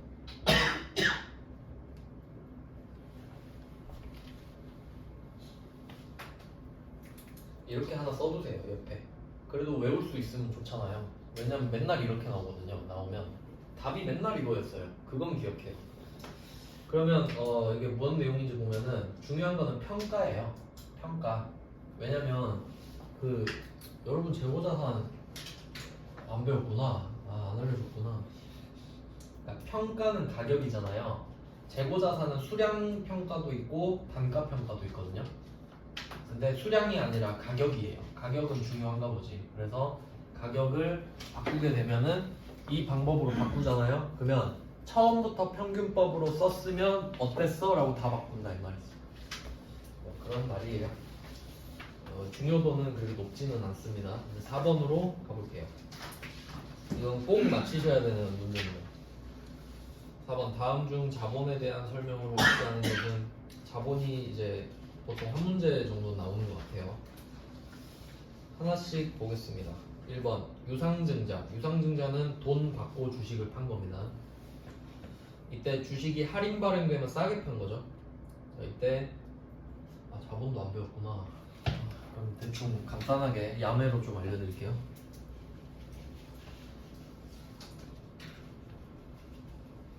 뭐 그래도 일찍 끝나요. 여유가 있죠 지금. 그럼 속성으로 자본을 좀 알려드리겠습니다. 비교해보면 이제 여러분이 자산이랑 부채 정도는 아시죠? 그럼 자산, 부채는 크게 유동, 비유동으로 나눠져 있는 거 아시죠?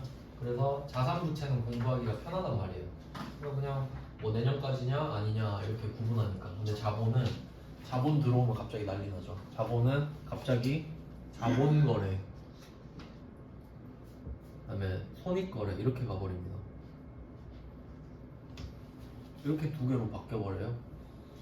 그리고 이 자본거래는 자본금, 그리고 자본잉여금, 자본조정 이렇게 돼요. 그래도 목차 정도만 알아두셔도 이거 물어보는 문제도 있거든요. 자본은 뭐 자본거래와 손익거래로 구성되어 있다. 알면 맞히는 거고. 그래서 자본거래는 이렇게 세 개. 일단 적어놓고 설명드릴게요. 그 다음에 손익거래는 이익잉여금이랑 이익잉여금, 그 다음에 기타 포괄 손익 유계액입니다.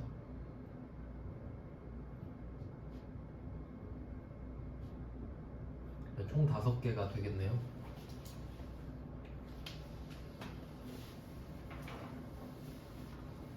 그래서 보통 그 전공자들도 자본쯤에서 포기해요. 자본이 뭐지? 그냥 대충 넘기다가 나중에 자본 모르면 회계 아예 못하거든요. 회계 못하면 법인세 못하거든요. 그러니까 이제 포기야 결국. 그래도 좀 쉽게 설명을 해드리면, 그러니까 자본은 이제 우리 처음 배웠던 걸로 한번 가보면,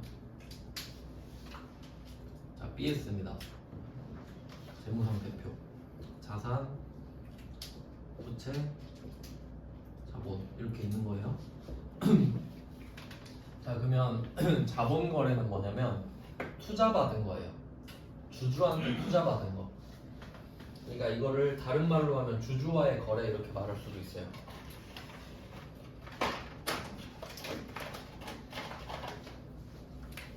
주주와의 거래. 이 문구가 시험에 나옵니다. 그러니까 자본 거래를 주주와의 거래라고 말하기도 해요. 그러니까 이 그대로 나올 수 있으니까 기억하시고. 그럼 이거는 거래라고는 하지만 주주와 거래를 한 거는 주식을 사고 판 거죠. 그러니까 내가 주식을 주고 돈을 받는 경우일 거 아니에요. 그래서 이건 투자를 받는 거래인 거예요. 그래서 보통은 제 색깔을 좀 구분해 볼게요. 이 부분이 자본 거래예요.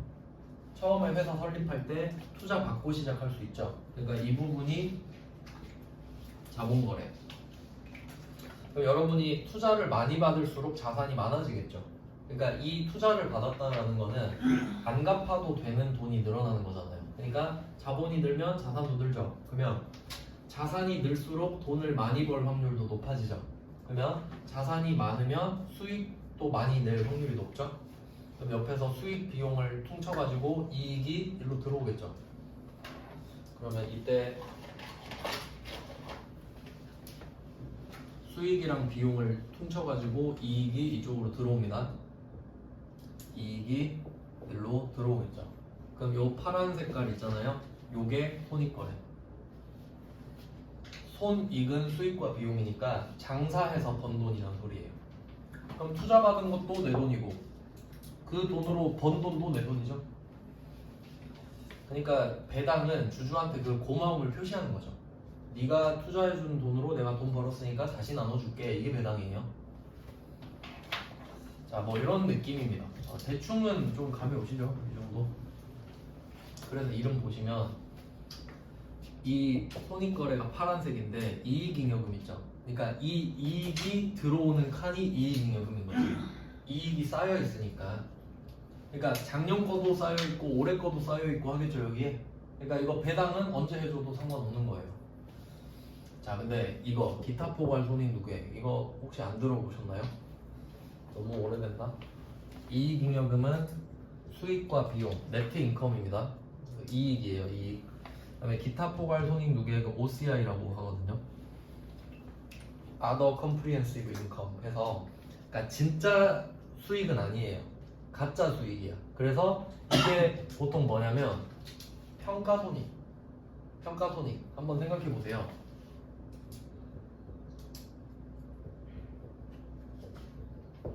자, 한번 예를 들어볼게요. 예를. 자, 여러분이 A 주식을 10만원에 샀다고 할게요.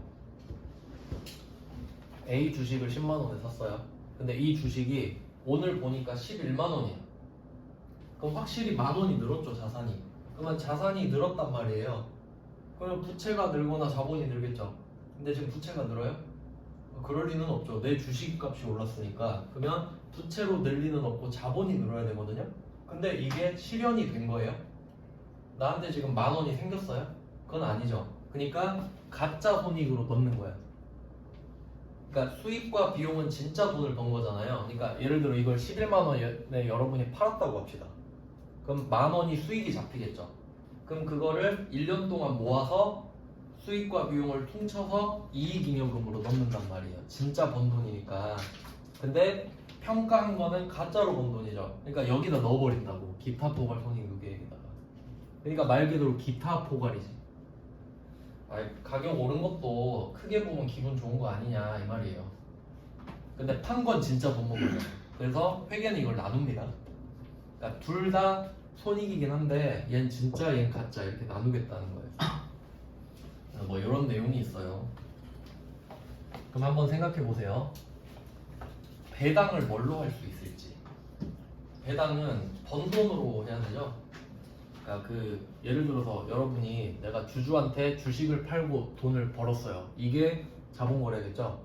근데 이걸로 배당해주면 그게 폰지 사기예요. 내가 이걸로 돈을 벌어서 배당을 해야 되는데 방금 투자받은 걸로 배당 줘버려.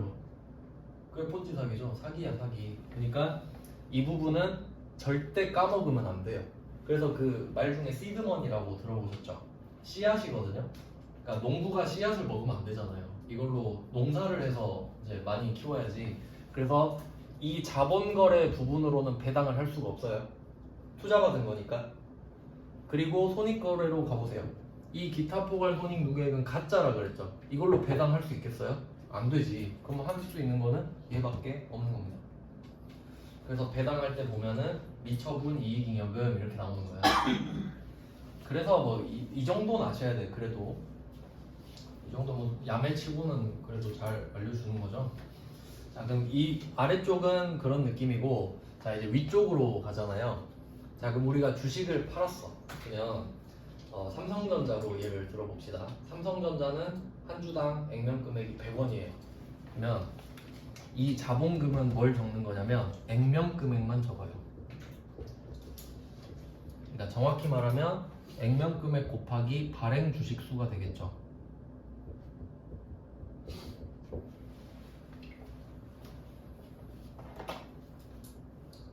정말 꼭 알아야 되는 것만 알려드리고 있어요. 어려운 거는 빼고. 자, 그럼 여기까지 적어놓고 생각을 한번 해볼게요. 왜 액면 금액을 적을까? 그럼 여러분 아시잖아요. 삼성전자 지금 주가가 100원은 아니잖아. 그보다 훨씬 높은 건 아시죠? 그러면 또 삼성전자가 주식을 그 발행해서 팔 때 가격이 맨날 똑같진 않겠죠. 그때그때 주가가 다르니까 반영해서 그때그때 다를 거란 말이죠. 근데 왜 액면 금액만 적는지 생각을 해보세요. 그럼 예를 들어서 제가 삼성전자 재무제표 모르는데, 예를 들면 삼성전자 재무제표를 딱 봤는데 자본금에 1억 써있다고 해봅시다. 1억. 그럼 그걸로 뭘 알 수 있냐면 액면 금액이 100원인 건 제가 말씀드렸죠. 그러면 몇 주 발행한 걸까? 나누면 되잖아요. 예. 그럼 액면 금액이 100원이니까 100만 주겠지. 아시겠죠? 그러니까 이것만 보고도 바로 알 수 있게 해놓은 거예요. 액면 금액만 적으면 바로 알 수 있지. 근데 그때그때 가격이 다른데 그때그때 다 해버리면 섞여서 몇 주인지 모르죠. 그러니까 깔끔하게 관리하겠다 이거예요. 알겠죠? 자, 그러면 이런 경우가 있겠죠. 100원보단 당연히 비싸게 팔 거 아니에요. 그러면 발행을 할 때 5만 원에 발행했다고 합시다. 5만 원에. 그러면 5만 원에 발행해도 삼성전자는 자본금을 100원만 올리겠죠? 그럼 49,900원 더 받았잖아요. 그걸 여기다 올리는 거예요. 자본잉여금. 자, 이름을 한번 보시면 이익잉여금, 자본잉여금 있죠? 일단 잉여는 플러스 알파예요. 흘러 넘친다는 소리거든요. 잉여는. 그러니까 이 자본잉여는 투자를 더 받은 거지. 나는 100원만 투자 받아야 되는데 49,900원을 더 받았다. 그리고 이 이익잉여금은 내가 기존에 있던 돈보다 이 돈을 더 벌었다, 이 뜻이 되고요. 그래서 자본잉여금은 액면 금액을 초과한 금액이 되는 거예요.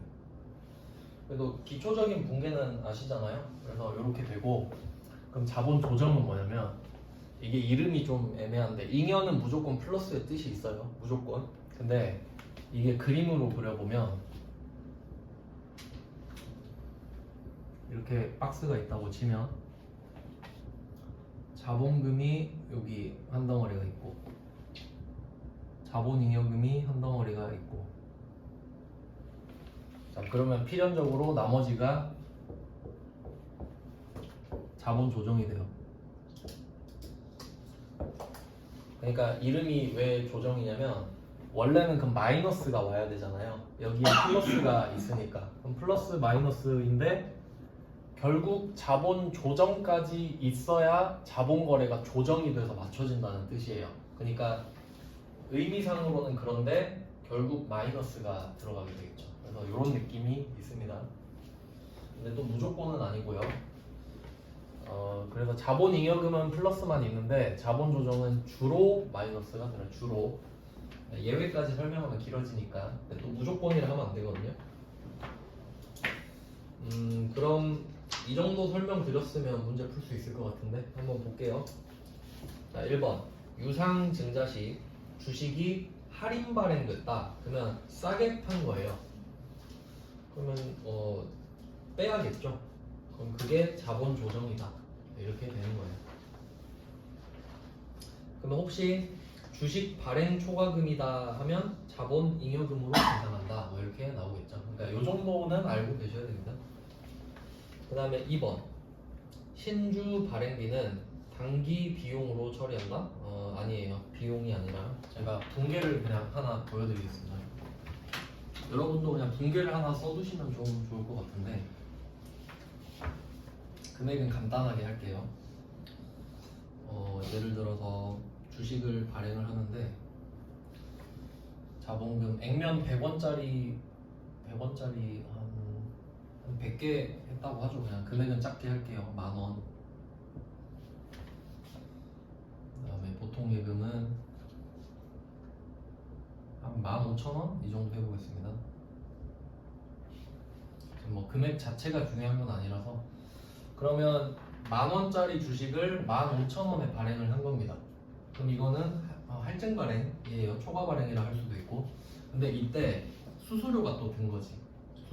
수수료를 뭐 1,000원을 달라고 했다고 합시다. 그럼 이때 이 15,000원을 받아서 결국 여기서 1,000원 또 줘야 되죠. 그럼 그냥 14,000원 받은 거랑 똑같죠? 그래서 그냥 여기서 까고 14,000원이라고 적어볼게요. 어렵지 않죠 여기까지? 어차피 받아서 줘야 되잖아. 그럼 내 손에 들어온 거 14,000원이죠. 그러면 결과적으로 그래도 우리 4,000원 더 받았죠. 그러면 이게 주식 발행 초과금이 된단 말이에요. 4,000원 더 받았죠?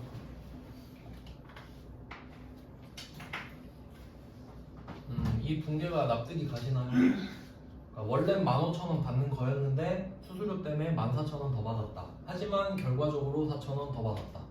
그럼 보세요. 여기 비용 있나? 1,000원이 비용인가요? 네. 아니죠. 그 말이에요. 비용으로 처리하나요? 아니잖아. 아무것도 없잖아요. 그러니까 엄밀히 따지면 주발초를 깎아먹었죠. 그럼 하나 더 예시로 들어도 이건 보기만 하셔도 될 것 같아요. 그럼 바꿔볼게요. 금액을 5,000원으로 바꿔볼게요. 10,000원짜리 주식인데 5,000원에 발행을 한 거예요. 근데 내가 비싸게 발행하든 싸게 발행하든 수수료는 줘야겠죠. 그럼 여기서 또 1,000원 나간다고 할게요. 4,000원 되겠죠. 그럼 이번엔 5,000원을 덜 받는 거였는데 수수료 때문에 6,000원을 덜 받게 됐죠. 그럼 이건 주식 할인 발행 자금이에요.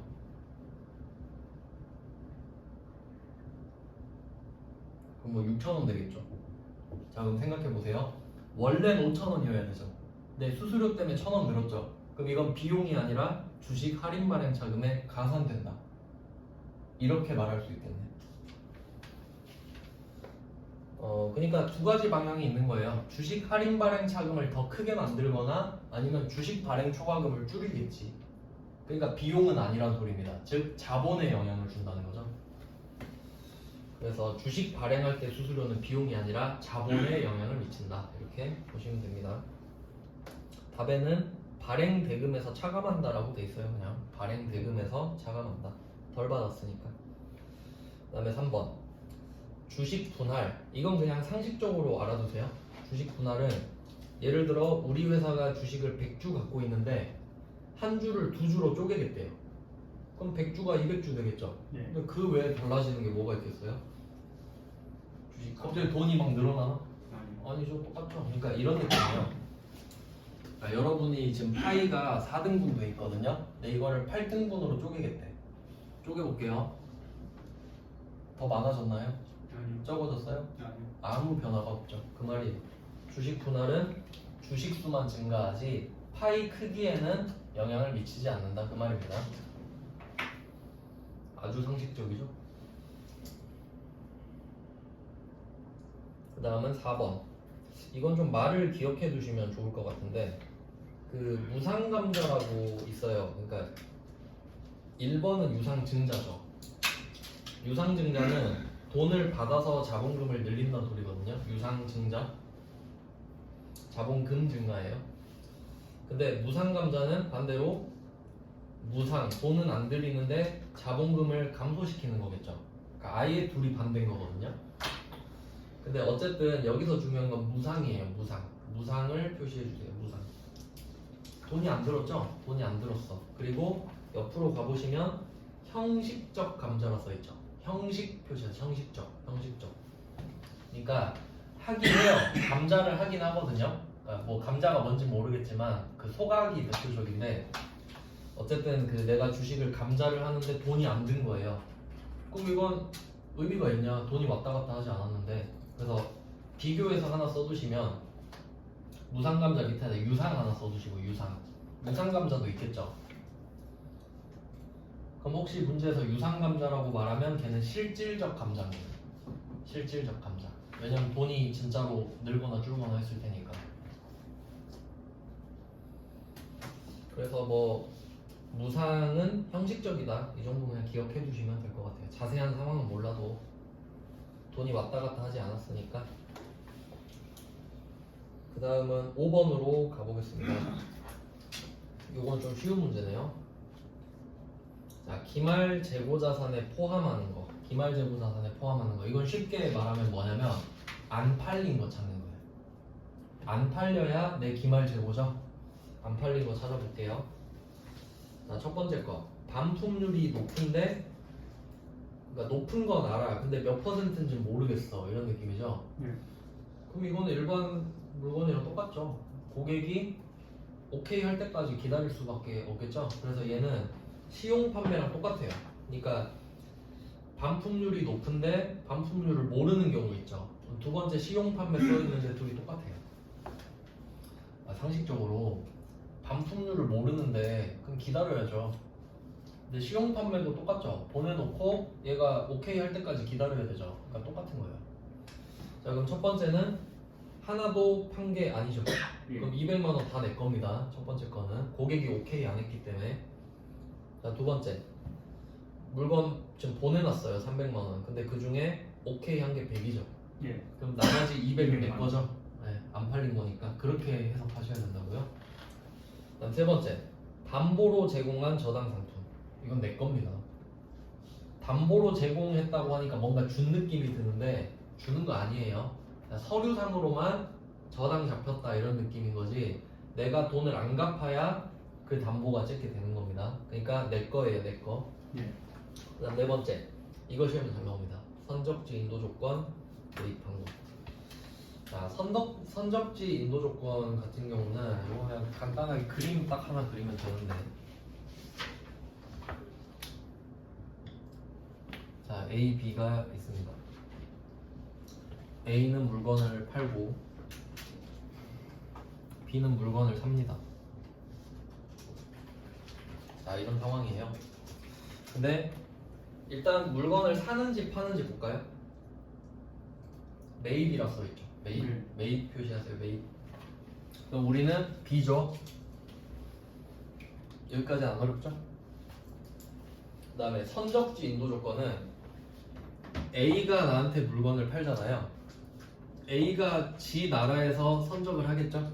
그러면 여기가 선적지가 돼요. A가. 그러면 선적지 인도 조건은 선적하면 주인이 바뀌는 거예요. 선적하면. 예. 그럼 이거 누구 거게 이거 하는 거야? 내 거죠? 예. 신는 순간 내 건데 오고 있다잖아. 그럼 당연히 내 건데 지금도 내 건 거지. 예. 그래서 내 거니까 더 하는 겁니다. 1700만. 네, 1700이죠. 200, 200, 900, 400. 이거 마지막 거는 정말 잘 나옵니다. 왜냐면 이거 매출로 바꾸면 답이 바뀌어버리죠. 예. 내가 A면 내 거 아니잖아요. 그러면 그건 안 더하는 거예요. 빼면 안 돼요. 안 더하는 겁니다, 그냥. 그래서 요거는 응용 문제가 굉장히 많이 나오니까 중요 표시를 해주세요. 선적지 인도 조건.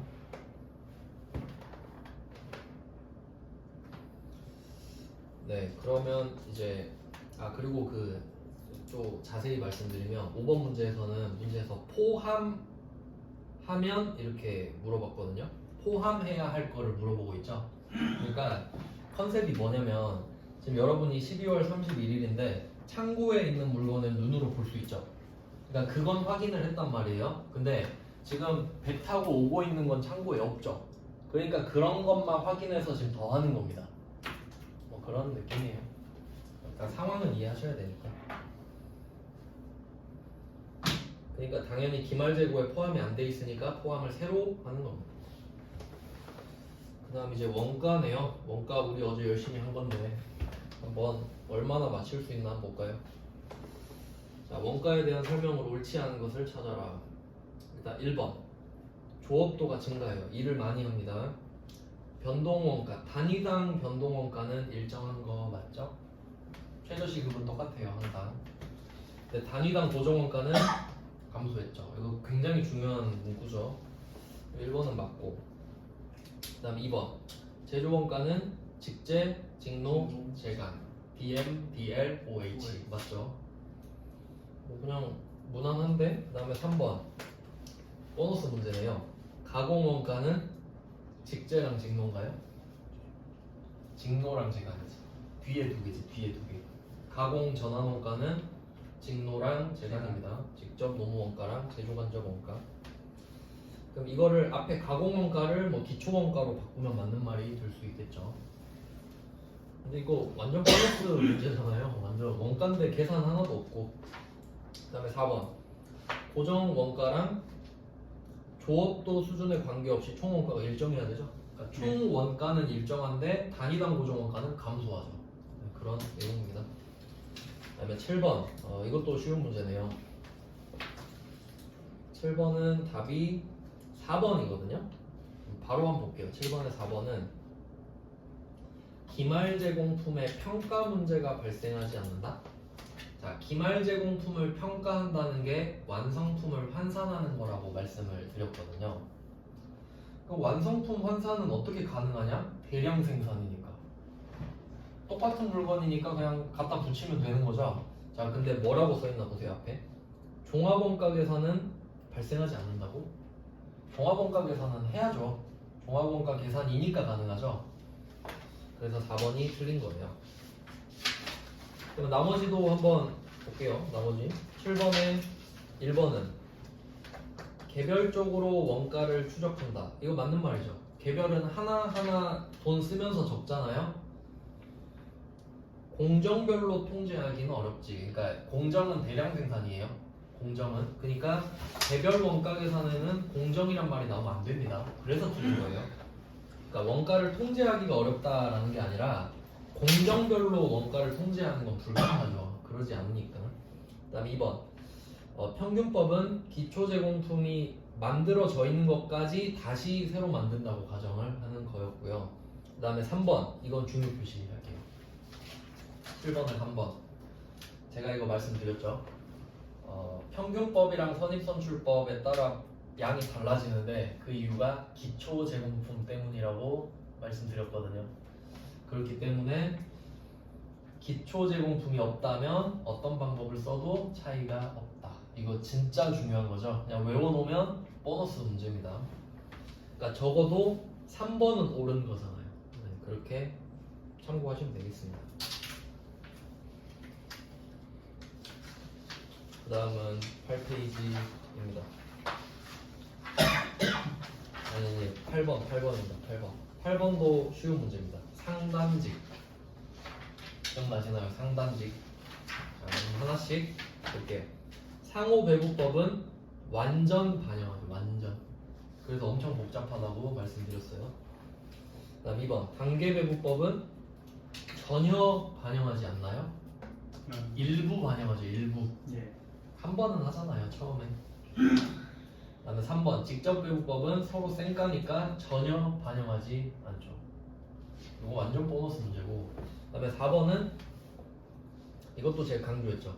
어떤 방법을 쓰더라도 총원가가 바뀌면 안 되죠. 예. 그러니까 답은 정해져 있는데 안에 구성 요소만 바뀌는 거지. 네, 뭐 쉬운 문제였고. 그 다음에 9번 그냥 한 번에 쭉 끝낼게요. 네, 연결해서. 자, 9번. 자, 이건 제가 쉽게 푸는 법을 알려드리겠습니다.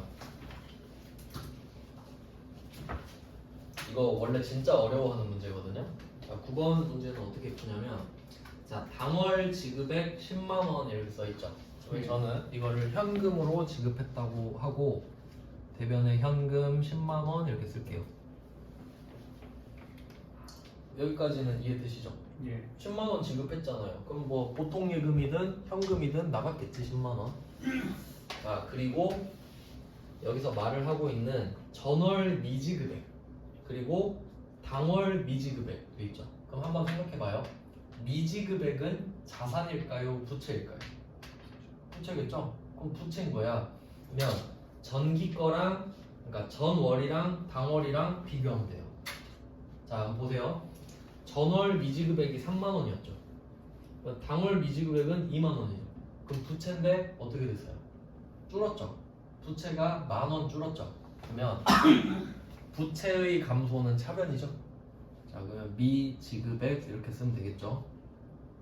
10,000원. 이해되시나요? 여기까지? 자, 그러면 차변에 얼마 비어요? 9만 원 비죠. 이게 보험료예요.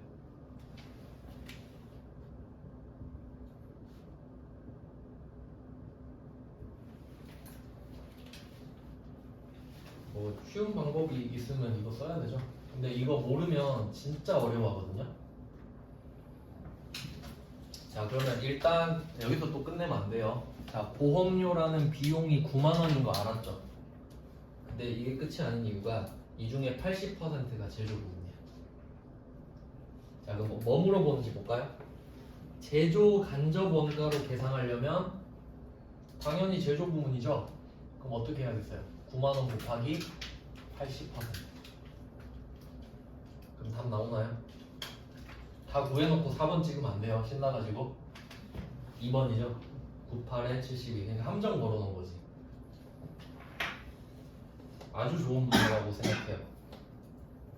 저도 이거 그 푸는 법을 저는 공인회계사한테 배웠는데 정말 신세계를 경험했죠. 네, 이거 모르면 진짜 어렵게 풉니다. 그 다음에 10번. 지금 여러분 원가 4문제나 풀었어요. 지금 5번째 문제예요. 이건 어제 제가 설명드렸던 건데 한 번만 더 해보죠. 마지막이니까.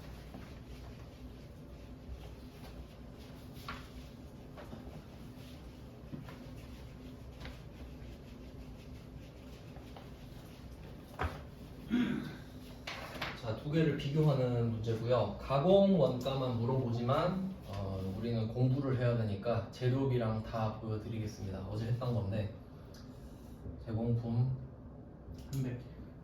네, 기초 300. 300인데 완성도도 있죠? 20%. 그다음에 착수 1100. 새로 집어넣은 거. 그다음에 완성. 착수가 1000이네. 착수가 1000, 완성이 1100. 그다음에 기말 제공품은 200개, 60%입니다. 그리고 가정은 0%의 재료를 다 집어넣고 가공 원가는 균등하게. 그러면 선입선출법부터 보면은 선입선출법은 이 완성 중에 기초가 먼저 완성됐다고 봅니다. 그러면 이 300개를 완성시키려면 우리는 80%만 더 집어넣으면 된다 그랬죠? 그래서 우리가 단기에 한 노력은 80%입니다. 그리고 나머지 800개는 당연히 착수한 것 중에 완성을 했겠죠. 자, 이렇게 해서 세 줄이 되겠습니다. 세 줄. 선입선출법으로 하면 재료비, 가공비. 자, 이렇게 했을 때 재료비는 들어가지 않죠. 재료는 작년에 투입을 해서 나한테 보내준 거니까 없고, 가공비는 300에 80%, 240. 그 다음에 단기 착수해서 완성한 부분은 전부 다 올해 집어넣었으니까 800, 800. 여기까지가 완성. 근데 만들다가 덜 만든 애도 있죠. 그럼 기말 200개 만들다 덜 만들었는데 얘도 재료는 다 집어넣었죠. 그러니까 200개는 투입을 했다. 근데 가공은 60%밖에 안 했으니까 120. 이렇게 환산량을 찾는 거죠. 그래서 선입선출법으로 하면 재료가 1000개, 가공은 1100. 여기 답이 있으니까 1160. 자, 이게 선입선출법. 자, 자, 선입선출법을 찾을 줄 알면 평균법은 보너스라고 그랬죠? 이 두 줄을 1100으로 퉁쳐버리잖아요. 네. 그래서 얘는 1100, 1100 끝. 이걸로 끝내죠. 그리고 기말은 똑같고 200, 120. 그래서 답이 1300, 1220. 이런 내용입니다. 이게 가장 기본적인 문제라 그랬죠? 그러니까 요거는 시간이 좀 걸리셔도 풀기만 하면 돼요. 왜냐면 시간이 기니까, 시험 시간이. 그래서 원가를 지금 5문제 풀어봤는데 엄청 어려운 거는 없었다. 네. 그 다음 이제 나머지 세법. 세법은 어차피 소득세는 거의 못 보기 때문에 한번 쭉 볼게요. 자, 11번. 부가가치세는 꼭 맞히셔야 되죠. 자, 부가가치세가 과세되는 재화 또는 용역을 찾아보자. 답은 아주 쉽게 2번이 나왔습니다. KTX죠. 일단 3번, 4번은 아시죠? 도서는 무조건 면세다. 근데 1번은 좀 자세히 알아둘게요. 이게 응용할 수 있는 게 두 문제가 있거든요. 그래서 잘 알아두셔야 됩니다. 박물관에 입장하도록 하는 용역.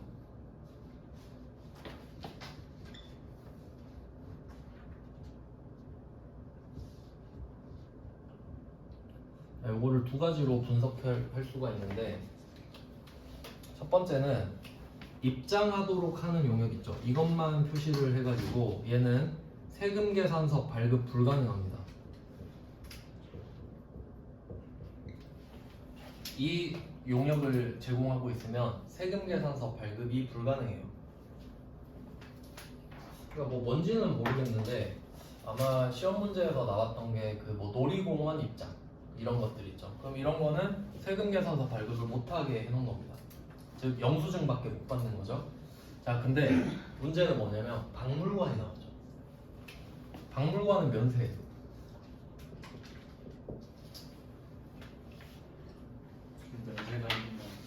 면세가 이겼죠. 예. 그러니까 지금 이거는 부가가치세가 붙었을 때 이야기죠. 그러니까 이게 놀이공원이면 세금계산서 발급 불가. 근데 과세는 맞아요. 과세인데 발급 불가. 근데 박물관이니까 면세죠. 그럼 면세면 뭘 따져? 당연히 못 주지, 세금계산서. 그러니까 면세 붙으면 그냥 끝나는 겁니다. 그래서 지금은 박물관 자체로 문제를 낸 거죠. 근데 응용을 하면 다음에 이렇게 될 수 있겠죠. 다음 중 세금계산서 발급 불가 업종에 해당하는 것은 하면 뭐 입장하도록 하는 용역 이렇게 낼 수 있겠죠. 박물관은 아니겠지 그러면. 그리고 답은 쉬웠어요. 그 다음에 12번. 아, 이것도 쉽네. 12번. 매입세 공제가 가능한 경우. 4번 보시면 의제 매입세액 써있죠. 매입세액 공제해준다는 소리 아니에요? 의제 매입세액이. 그러니까 답이 4번이고. 그러면 좀 디테일하게 볼게요.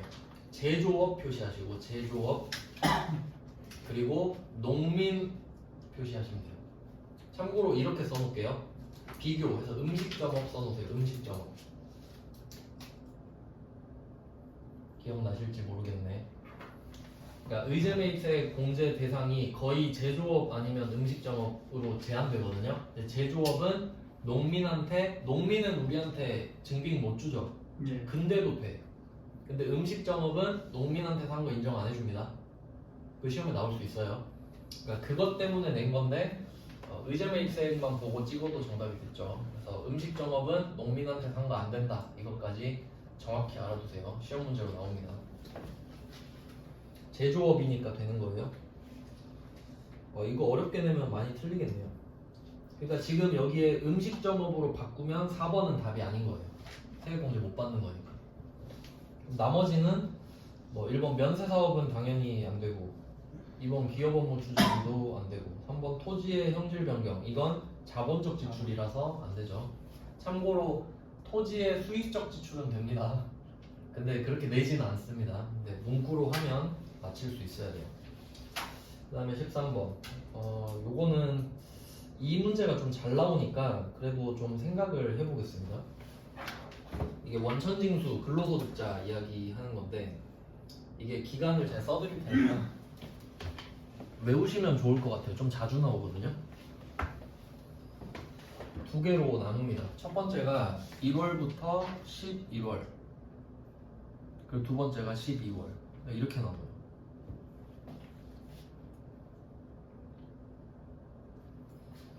자, 1월, 11월 이거는 세트로 12월 31일 이렇게 써두시고요. 그리고 12월 거는 2월 말 이렇게 써놓겠습니다. 전형적으로 나와요. 나오면 이게 정답이거든요. 써놓고 좀 설명을 드릴게요.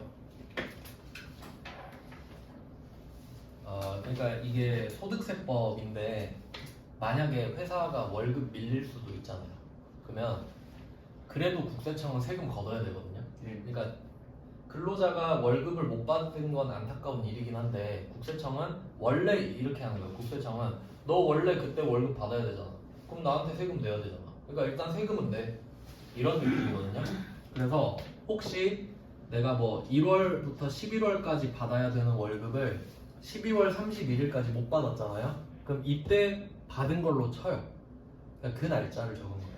그러니까 1월, 11월 거는 올해가 가기 전에 받았다고 쳐라. 이 느낌이고, 근데 12월은 당월이잖아요. 그럼 너무 빡세니까 그럼 보통 연말정산을 2월에 하거든요. 그러니까 12월 거는 2월까지 안 주면 2월에 준 걸로 해라. 이렇게 하겠다는 소리입니다. 그냥 그런 느낌이 있어요. 잘 나오니까 그냥 말씀드렸고. 14번은 이거는 답이 1번인데 그냥 뭐 설명드리진 않겠습니다. 굳이 뭐 15번은 할게요. 15번은 여러분이 맞힐 수 있어요. 꼭 맞히셔야 돼요. 이거 15번은 답이 3번입니다. 그럼 3번 찍어놓고 왜 답인지 한번 생각을 해볼게요. 자, 배우자가 있는 여성. 그럼 이거 들으면 부녀자 공제인가 떠올라야 돼요. 네. 자, 별도의 소득이 없는 경우에 한해서 부녀자 공제를 받을 수 있나요? 아니요. 배우자 소득은 상관없죠? 네. 내 소득이 중요하죠? 네. 혹시 기억나시나요? 종합소득금액 3천만 원 이하. 참고로 적어두세요. 배우자 소득은 상관없고 내 소득이 종합소득금액 3천만 원 이하. 이건 잘 나오죠? 당연히 실무 문제에서도 적용이 되니까 기억하셔야 됩니다. 중요한 거는 총 급여가 3천이 아니라 총 급여에서 근로소득 공제를 뺀 근로소득 금액, 그게 3천만 원 이하인 거죠. 보통 근로소득 금액이 종합소득 금액이 되니까. 자, 그러면 3번은 일단 답 걸러냈고 나머지도 한번 보겠습니다. 자, 1번 거주자의 직계조서, 엄마, 아빠, 할머니, 할아버지 존속이 주거 형편에 따라 별거하고 있으면 생계를 같이 하는 것으로 본다. 말씀드린 적 있네요. 그다음 2번 재학 중인 학교로부터 받은 장학금이 있는 경우 이를 차감한 금액을 교육비로 한다. 그러니까 예를 들어 여러분이 학비를 500을 냈는데 장학금을 300 받은 거예요. 그럼 실제로 낸 건 200이죠? 200으로 해라 이 말이죠. 당연한 말입니다. 4번은 그냥 참고하시면 될 것 같아요. 저 이거 보고 처음 알았는데 맞벌이 부부라고 하는 거는 둘 다 근로소득 금액이 150 넘는 사람을 말해요. 서로 그러니까 공제 대상이 안 되는 사람을 말해요. 근데 그 피보험자가 부부 공동이면 된대. 근데 4번 몰라도 3번에서 다 찾을 수 있죠. 이런 느낌으로 풀어주시면 돼요. 한 10문제 맞히면 엄청 좋은 거죠. 그래서 이제부터 기출문제 레이스를 하시면 되겠습니다. 네, 고생하셨습니다. 고맙습니다.